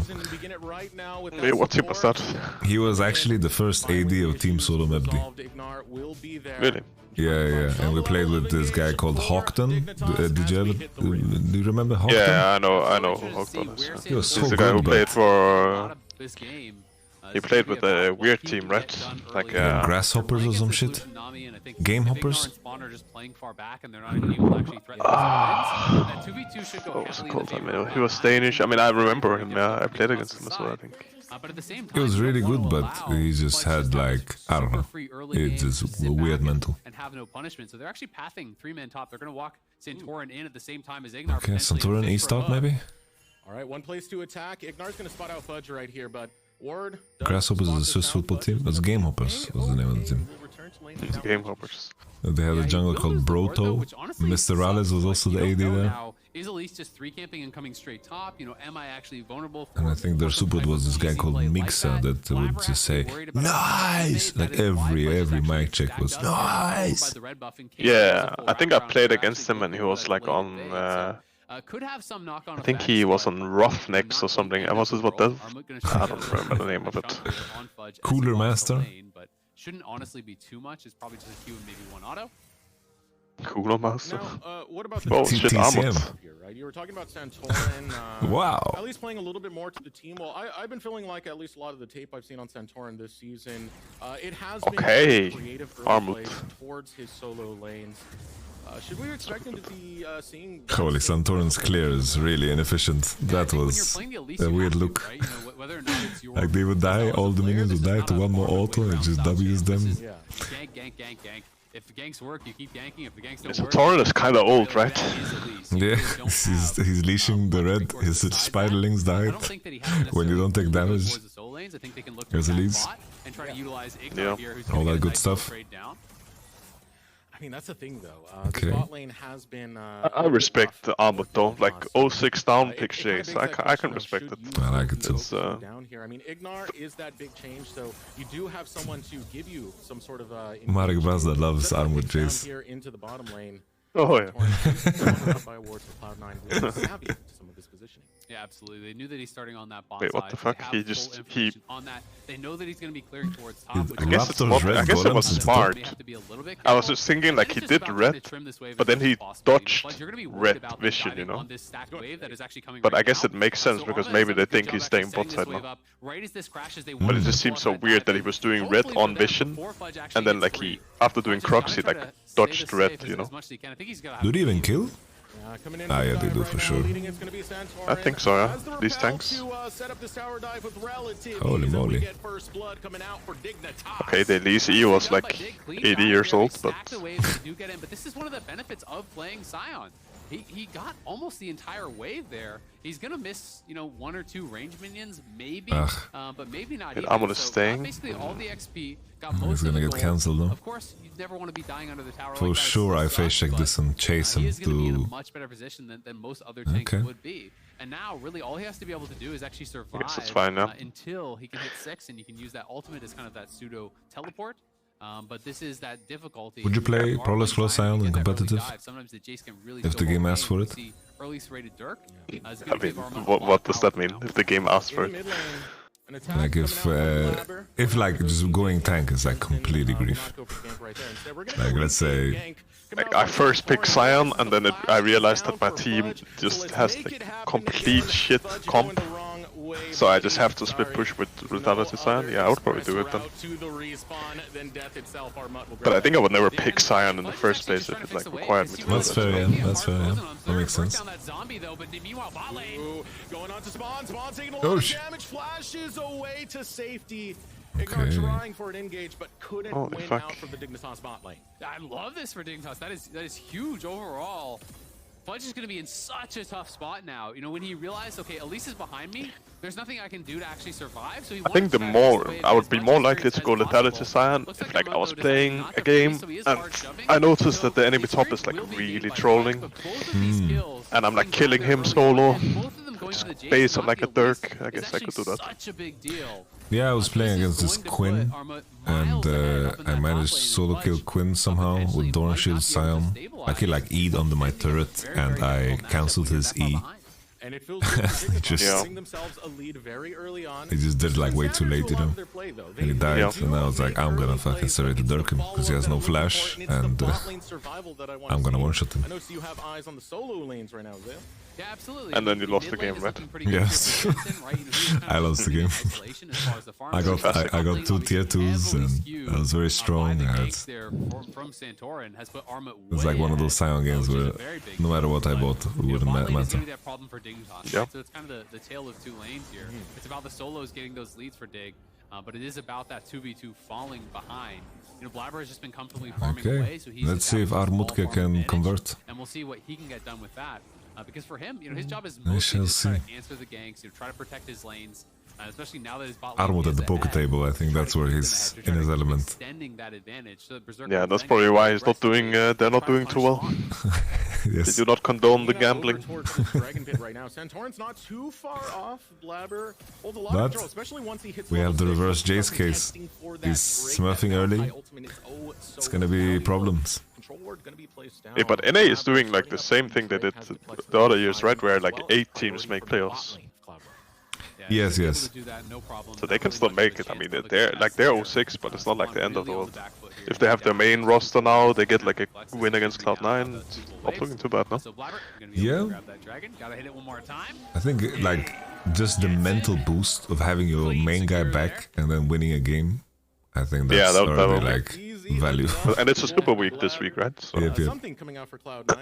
It's also like the split is turbo long. It's like they are gonna have 9 games completed and they have to play 4 more weeks. Yeah, absolutely. You know, he's playing down on that bottom side. Oh, it's only top 6 playoffs actually. They changed it back. Oh, really? Damn. Their Jace safe. They want to keep their Jace aggressive. Okay. I mean, still winnable. Taking these camps away, so all the time spent on that bot side from Blabber, okay, Jensen. is going to have a cost up on the top side. You need to crash this wave before you own his E again. Ah, you're fine, you're fine, you're good, you're good. Really had the best time in this lane. It's actually Jensen who has got the run of things. He's up almost 20 CS, and that will What a psychopath. He's looking for that Q on Milne. He's kind of struggling, to be honest, in that 1v1, which could be pretty problematic for Cloud9. So the dive angle. So far, a lot of investment banking coming out of honestly, it's like kind of a dive angle. I just don't know. I think you just chunk him to shit, no? Oh, okay. God, imagine he had the dark. Oh, fuck. Wait, Elise, are you gonna come top or? You queued a minion? Did Elise just queue a minion? Wait, there's no way, right? I have to like open a new tab just to see if you just press Q on a minion there. Go for it. Spawn 6? No, it's not. It's very far. Spawn will go. Perfect juggling of the turret aggro Sven. He queued a minion, by the way. Oh no. He got to queue him element. Holy fuck, Ignore. Damn, Ignore. You see the support get a kill there in the 1v2. Sven just slightly He's too far back. forward. A great hook. They're coming out from Ignar. Let's go. Pulls him back under the turret, gets himself a kill. It is only the kill going to the support, but still, Ignas is doing great on the top side, so I think they're going to be pretty happy about how this went, all things told. But lucky, honestly, for Armut that Santor was there to cover him again. Is that still good? From the Sion, you know, behind or not. Because this game is not so bad. There, so we can see this one more time. You see everyone going Sunfire. Yeah, I don't know. I would not buy it. So he can use that as Like, a reset, I think Jace has like enough magic damage. They have an Elise, they have an Archer. I don't know why I would buy it. Yeah. I feel like also it's like ability as at least in my experience, I feel like it's kind of a dead stat on Sion. But what is Sven actually doing? Like, what are they actually doing? Clean kill for himself is really nicely done. All the minions are gone and they're just like pressing S right in front of the tower. My mind went blank. Yeah, I have no idea. But this Nautilus is 24 CS. How much of the wave has he taken? Ignar just went Moby boots. Yeah, absolutely. You know, it's not the Channer down there. It's not that Ignar. I will dry your eyes right here. It's actually the Actually, it's been a while since I saw this side. Same, yeah. Tell you what he wants to do. I don't know what will. He wants to get active on the map here. He wants to be moving around with Santorin. But you can see the struggles that are kind of being had here. How concerned is this? He uses that E. He's really looking to trade aggressively. Every single time that Soul Unbound is available, but Jensen is just spacing him out very, very well. I mean, they have Herald. Like, there's no way Jace doesn't get like full tower this game. And he's forcing him to actually retreat back with that Soul Unbound earlier than he would like. But Dignitas, be in some trouble. Ignark is here, they will have ways of fucking it up. No, don't give Sion the ultimate. Just don't do anything. Not come up with anything. A little bit of BM coming out from Jensen. Yeah, flashes the question mark there to his old jungler. You gotta love the banter back and forth between those players. I know nice. Your gameplay. What? Oh, that looked weird. He like straight bounced off that wall. Is that allowed? For the Tokyo Drift. Yeah, it looked for a second. I mean, he would never hit his ult there, but I guess he got the wave. Santorin does not care. Getting caught out is going to be Jensen. Diplex going hard onto him. Blabber critically low. Oh, Diplex holding ult for late game. Holy fuck, Santorin showing his... Holy, his snake prowess. I mean, not snake, spider. Wants to clean up the kill, but oh. Armut is there, and what's going on? Into, so Diplex will give that respect. Yeah, not gonna be able to finish him off. Diplex has to get the kill mid. I was still surprised I haven't decided. Or get the kill on a Santorin in the jungle. So things not going the way that Cloud9 was hoping. Actually, have you played against like scripting Sion? Yeah. That shit is completely crazy. It was too funny, dude. In the Riot Please video that the Riot released, like, you know, they have like some gameplay showing, and then like the gameplay showing was a scripting Sion. And I think they didn't realize. Yeah, that shit is crazy. And he can kind of keep that chase going. Jensen forced the flash defensively here, and then Diplex just charges up the Q, tries to come back. Yeah, but why didn't Yon just... Oh, I guess Asher still has ult, really actually. Good job actually kiting it out. The Q knockup does hit, but he doesn't have enough damage to finish, and with Armut coming down, Diplex knows he would just be giving away a kill, and now again, 3 men top, and sure, Fudge has armor, but he's got no MR and no HP, no shot he can stay under that tower. Just gotta walk away. This is great for Dignitas. It's a great early game coming out for Dignitas. The strongest early game they've had. Not sure about this. I don't think they need to send 3. They could easily defend everything, no? They have TPs on both. Asi could have just stayed mid. I think as 2 they can just snipe this. Yeah, agreed, yeah. Like, I don't see a reason for them to do... I mean, I guess they're just hitting tier 2 as well, but... Another turret will go down. Hadaway following through as Cloud9 say goodbye to the inner top. They're gonna be able to get both towers okay, Berserker, it's your time to shine, my friend. And Cloud9 were moving members up to try to cover Diplex as Let's see if he can carry. We're heading up there, but just too Seen I can stall this game for long. To actually get there to cover the potential Dignitas are gonna be sweating to win a game. They have 2 Drakes down. Berserker has gone down on the other side because it's just not. I was worried that Zion is gonna be completely useless. So now we've got to see, can they continue to push the game? Yeah, that could happen. The one advantage Cloud9 has is that they have been stacking these dragons. But Dignitas, I guess it's not the easiest game. Actually, no, the game is pretty easy to be on. I think you have Maokai Sion in front of you. I don't think it will be completely useless. And Dignitas have a great combo to keep this going. Yeah, maybe. We were highlighting before both this Elise and Nautilus, but they're gonna do crazy combos like Maokai ult, Nami ult at the same time, Sion ult coming behind. Oh, do you dodge all of this crap? You just can't. Well, pretty broken. Yeah, it's gonna be very difficult to deal with. You know, they need to try to find a little bit of stability. And try to find windows where Berserker can really kind of use his influence on the map, because Diplex Yon is just the best in the world. They have their mythics complete, and that is the really big power spike. You know, they're much stronger than that bot lane. I'm very salty. Yeah, he is. 2v2s or even I'm the smurfing this game that so would be far. massive, and that is why Cloud9 is looking to group around them. Fudge moving up towards mid lane, looking to kind of get ready for any potential scrap that could be there. Blabber is there as well, so they're going to move this up and try to reclaim some vision down on this bottom side. Yeah, moving out to the bottom side right now, not too far off on the flank is Diplex, but nothing to fight over. So it's just control coming out for Cloud9 thus far. I have no clue what happened to Sound. I gotta remember there was this bug in the past with Sound where, like, if you clipped certain spots on the map, then it would just like completely bounce off of it. Yeah, that was what happened. Yeah, I mean he just hit like yeah, and the edge or whatever. Okay, Blabber. I don't think he should be going in there, but... And Dignitas, they're gonna take another pick. Oh, Jensen though? I was telling Shaves earlier that some junglers in North America are protesting when they get Maokai, and they're just not accepting the free win. Really good. Oh, but that's in the EU as well, right? Oh yeah, that's true. They do get that kill, But there's some lower Yike on on Maokai. Dignitas's side, and they want to try to fight for this. They're going to There's push like up. Bo, Maokai, Yike. True. Maorang as well a little bit. Blocked out from his escape on the ultimate, but there is Jensen. Emperor's Divide to try and escape. Berserker cannot chase him down, and Fudge is the one in trouble. Decimating Smash to get one. The Flash Gale falls and he does not die. That's so sad. But at the end of the day, that is rough. The Herald was actually claimed by Santorin, so Dignitas still Oh no, coming did out ahead Fudge there. not die here? And Berserker fully committing everything to try to actually push down Jensen. They had a great He's a follow sign. from Sven onto Jensen as he TP'd in. The flash, the ignite, the Gale Force, everything used from Berserker to try to burst him down, but couldn't quite get that kill, and that's 2 times in a row.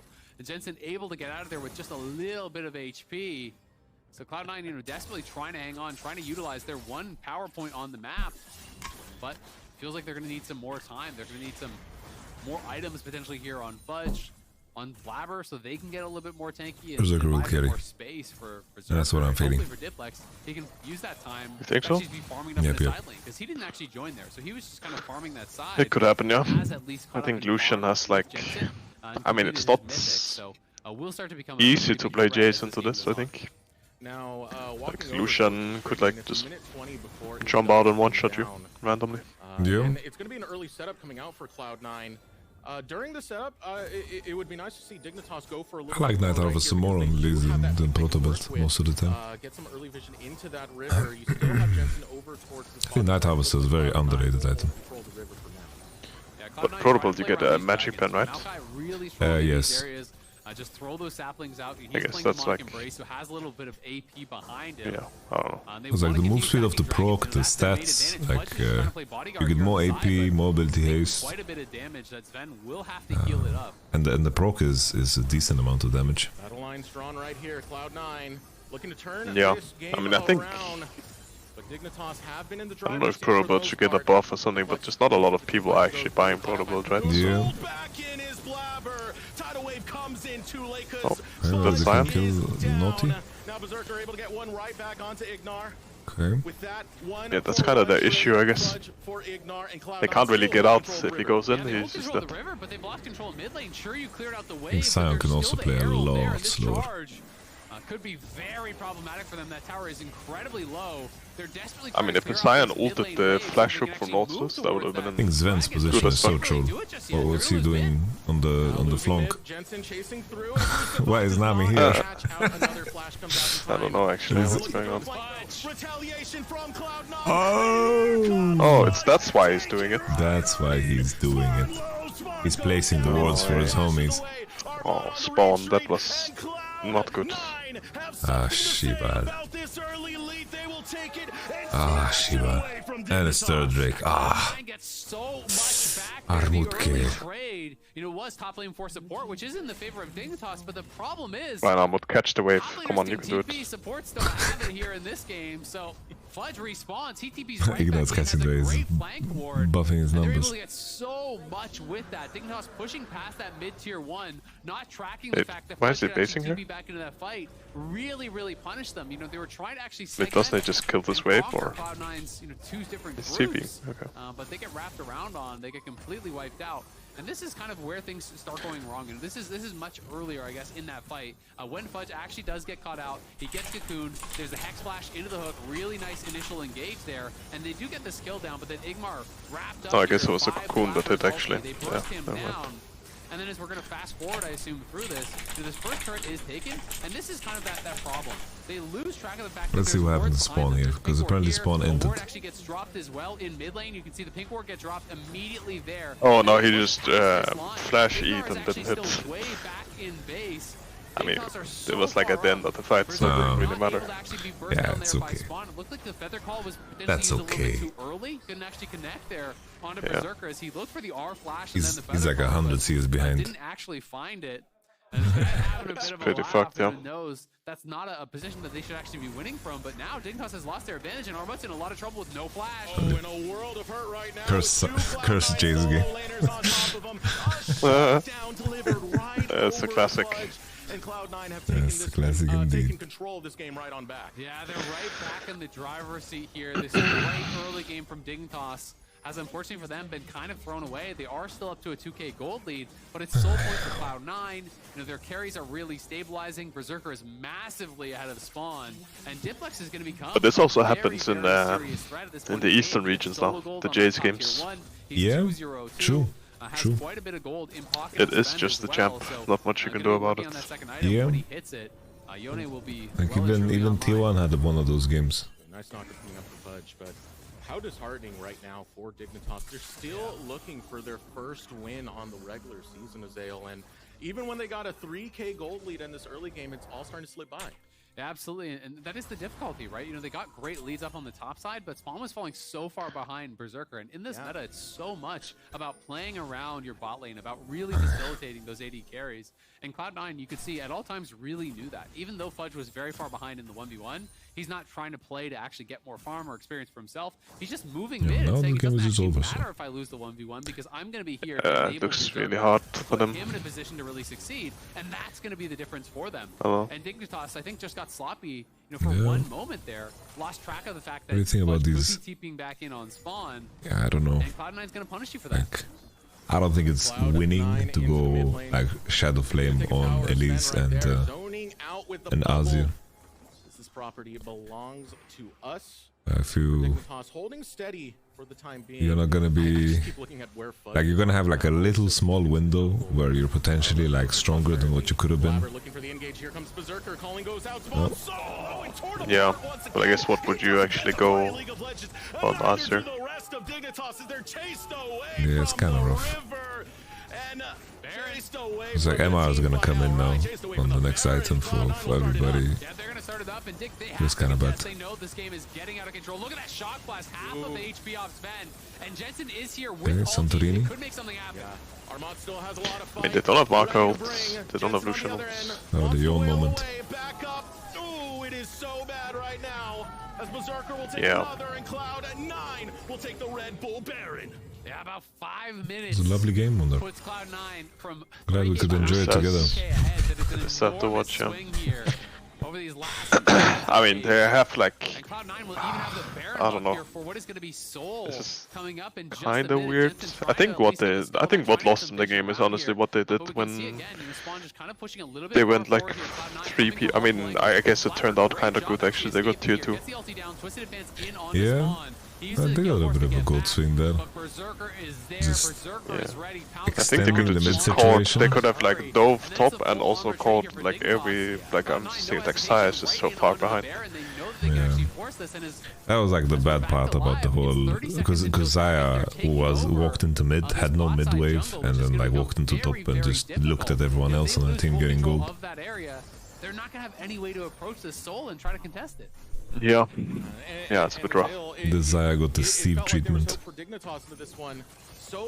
it's also like, I mean, it's for sure player gap as well, right? Like, in bot lane at the moment, they've been able to enable their bottom lane, get Berserker running around. Well, maybe I'm biased because I don't know who Spawn is, but I just assume that the game wouldn't change even if Saya had like 30 CS more. Exactly. I mean, even if you're behind, it no, matters it's so fair. much less than your AD being behind. Individually, it's now a 3,500 gold lead for Berserker over Spawn. It's just so problematic. You know, he's likely going to have the ID, his third item. Actually, yeah, I think if you pick Saya Nautilus into Lucianami, second item, so then you probably need to just go bot. And it puts so much of an onus onto Jensen and Arma to really be making things happen in these team fights, because they're the ones that are only Yeah, it's kind of, it's like Rakan was banned 1, 2, 3. They just slammed Nautilus 1, 2, 3, and then I thought they're busting out like a Draven or some shit, but the ulti move speed coming out with your culling as well didn't makes happen. it so simple to actually chase people down if they're overextended whatsoever. How much more do Dignitas really have left here? The investments they did make into both Zaya's getting picked so often in really weird it does look good for them. That poke situations. Arma does bring damage, so does Jensen. Yeah, I mean, I can see like Saya Rakan. I mean, I can see Saya Nautilus too, but I guess you just have to like mean, I think their hope now is Gank to this try lane. to, overload one side of the map, try to find a pick, find a 2v1, a 3v2. But on this patch, it's so easy, much easier to ward for early ganks. You get your second ward at 330. Cloud9 is really kind of checking all the boxes. They're So you can just like ward level 1 and then you ward bot, like, and then there's no window where you don't have vision. What did they change this patch? The second ward you get it at 330 instead of 4 minutes. Able to claim it for themselves, they'll get an inhibitor on top of On 13.3 or what? Yeah. The mid lane. All these waves crashing in, and the only response for Dignitas is to continue the split push with Armand. Yeah, it's kind of a flashback to that previous Jace game where it was very I can't see that change. This TP seems a little bit too late. It's like really far down. He is very far up, and they could actually look for a collapse. You can see on the map. It's just like text. They're sending all their members over here, looking to try to corral Armut. Oh shit, okay, yeah, I see. No, you're far from home, Bell. Oh god. Oh god, and it's two beefy boys. Oh yeah, I see it now. The members of Cloud9 putting a bouncy house in the bottom lane. Mud goes down and Cloud9 claim another. Yeah, gonna be able to grab another kill there. Armut was, I want to say, one auto off from killing that. I really like the 4 out of 5 early surrender will change. Fine, but now it's Diplex trying to get revenge for that laning phase. He wants Jensen, but Jensen will be So you can 4 out of 5 15 minutes run the world now? Or? Yeah. The passive not going to be utilized. God bless. For holding some, wait, but it says in blind pick and normal draft. Oh, I thought it's on competitive. Nice little attempt from Diplex. It is just the trade of the What the fuck? there, and at the very least, Jensen able to maintain It's control. not in ranked? Blue buff can be able to grab that for It says in blind pick and normal. It says competitive, and then it says in blind pick and normal draft. I don't know if they're going to try to contest Baron or not. To me, I think I would probably just be looking to turtle and maybe come out for Elder. Hopefully you can have these next couple minutes to get some more items under your belt, and hope you can. Crazy. And my stream is buffering again. Find that perfect engage where you can look to burst someone down, because they do have some playmaking. They have the potential, if you can catch someone out like Berserker and kill them off very early, maybe you can make it happen. Here we go. Fine, just ulting it on it. For no reason. Fudge Express delivery. Got it for Valentine's It's someone Day. just I know you TP. love your chocolates. What Now the here comes fuck? The ultimate will follow through. Be the next present from Holy shit. Blabber. In the top side, Diplex fighting out with Armut. Wants to take the 1v1. Bro, I have like 3 They're just pixels. sending all their ults actually. At this point.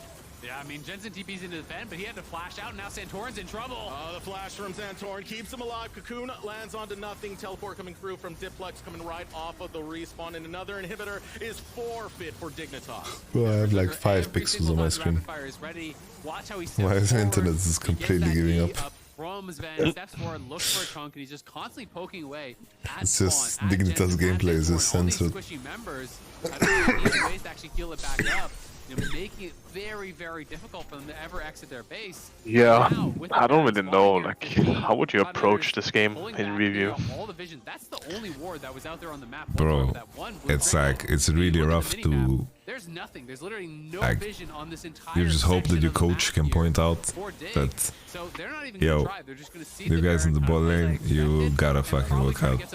And then you fucking queue up some 2v2s. You make them figure out a couple of matchups, you make them spam, you make them work out, and then you let everybody else go. Got out top side, has to fight it out with Ignar and Santorin, but again, this is a very, If you beat around the bush and don't point out the obvious that you just got sister fisted bot, then yeah. Yeah, I mean, I don't know if it was like, I mean, for sure, I mean, I don't know what's good on this patch, right? So maybe what they picked is actually fine. It's like they barely scrimmed, I think, with Ignar, and they just fucking slammed whatever comfort they had, I think. Yeah. It's never a fair fight in League of Legends. Calling the squad up there. Fudge survives, and it's insult to injury as Cloud9 don't even lose the Scion. And what was that? From what I saw, like, Santorin looked kinda lost this game as well. I mean, he had like, it's like really easy, I think, for him to play this game. But some of the decisions he made was like kind of weird as well. I think also it's like they can dive top on every wave. Even if they don't kill him, they can just dive him again. Like Maokai needs to match. And then like if Maokai matches, he should just fucking fall behind. Like you have a Yon mid, Azir pushes. Like if Maokai is forced to match and defend dives, you can push him out of the jungle and... I think I think he was just too slow. Like, I guess that's kind of how I would see it. Like he just played too slow. Yeah. So after Sion died the second time, I think it looked like Armut mismanaged the wave because it was kind of crashing when the Elise couldn't be there, but it was like freezing. And he didn't need to base because he has Serrated Dirk and full mana HP. After they killed him the second time, it's like Sion was walking to lane with 2 cloth armors. That's it. Really punishing the overextension by Dignitas in mid lane. Dig had a really strong early couple minutes on the top half of the map. But the problem was Cloud9 was winning so heavily in that bot lane 2v2 that Berserker was always kind of a win con for them. And it really only took the one misstep from Dig. You know, they over push in mid, they're playing around that third dragon, but they drop Herald, they go past that mid tier 1, Fudge respawns, TP's back in, and all of a sudden let me write you something on the map with them and turning the game on its head. I can't say it out loud. Problem point that Dignitas have been trying to solve, been trying to figure out, and Cloud9 will be the team to punch through and exploit it. Another good win coming out for Cloud9. Able to beat behind in that early game. It is nice at least to see, you know, Ignar finally back with the team here. Dignitas obviously having a rough split. You know, wasn't able to get Ignar with them until just now. And now they're reunited. It's the first game, so they're going to need some time, I'm sure, to actually scrim together. That's very funny, to actually. get on the same page. But at least it's interesting to see that they want to play a little bit of a different style. You know, Ignar bringing what was the last game? This has to be like some complete cocktail, no? TSM versus Golden Goddess. Oh no, I'm leaving. Yeah, not doing that either. This was a pleasure, dude. Yeah, wait, there's... I don't know, maybe I'll show up tomorrow, maybe I won't, we'll see. I think if anything, save your energy for the LEC bangers. And then show up then and I'll be very happy. I checked the I Will Dominate stream production room and they also both left. 3's done, they are done, I think. Yeah, you're welcome anytime. Take care one day, yeah? All the best. See ya. Bye-bye. Alright guys. Yo, if you guys missed the first game, bangers only guys. It's already uploaded. Look how fucking crazy Tanky is. Hello. Hello. Hey Crowdy. How are you, my friend? I'm good, and you? I'm good. How did the scrims go? Good. Scrims were good. Fantastic. Keep your secrets though. Don't reveal your secrets. It's gonna be Ezra Karma here. If you can eat a boost, really likes it into looks. Guys, if you guys can eat a boost my content by leaving a little like and a comment, I'll be very happy, guys. Eat a boost my content, guys. It's crazy what big of a difference it makes. The way algorithm works, the more interactions it gets, it will show it to more people. It's broken. It's really broken. It's so broken. I'm literally begging you guys to either boost me. Because that's literally what it is. Either boosting. But with that being said, guys, I'll catch you guys some other time. Feel free to not either boost it. I'll see you guys tomorrow. All the best. Carbon Tough. Take care, my man. I link it again if you guys are feeling the either boost. Bye bye. Thank you guys. Cheers.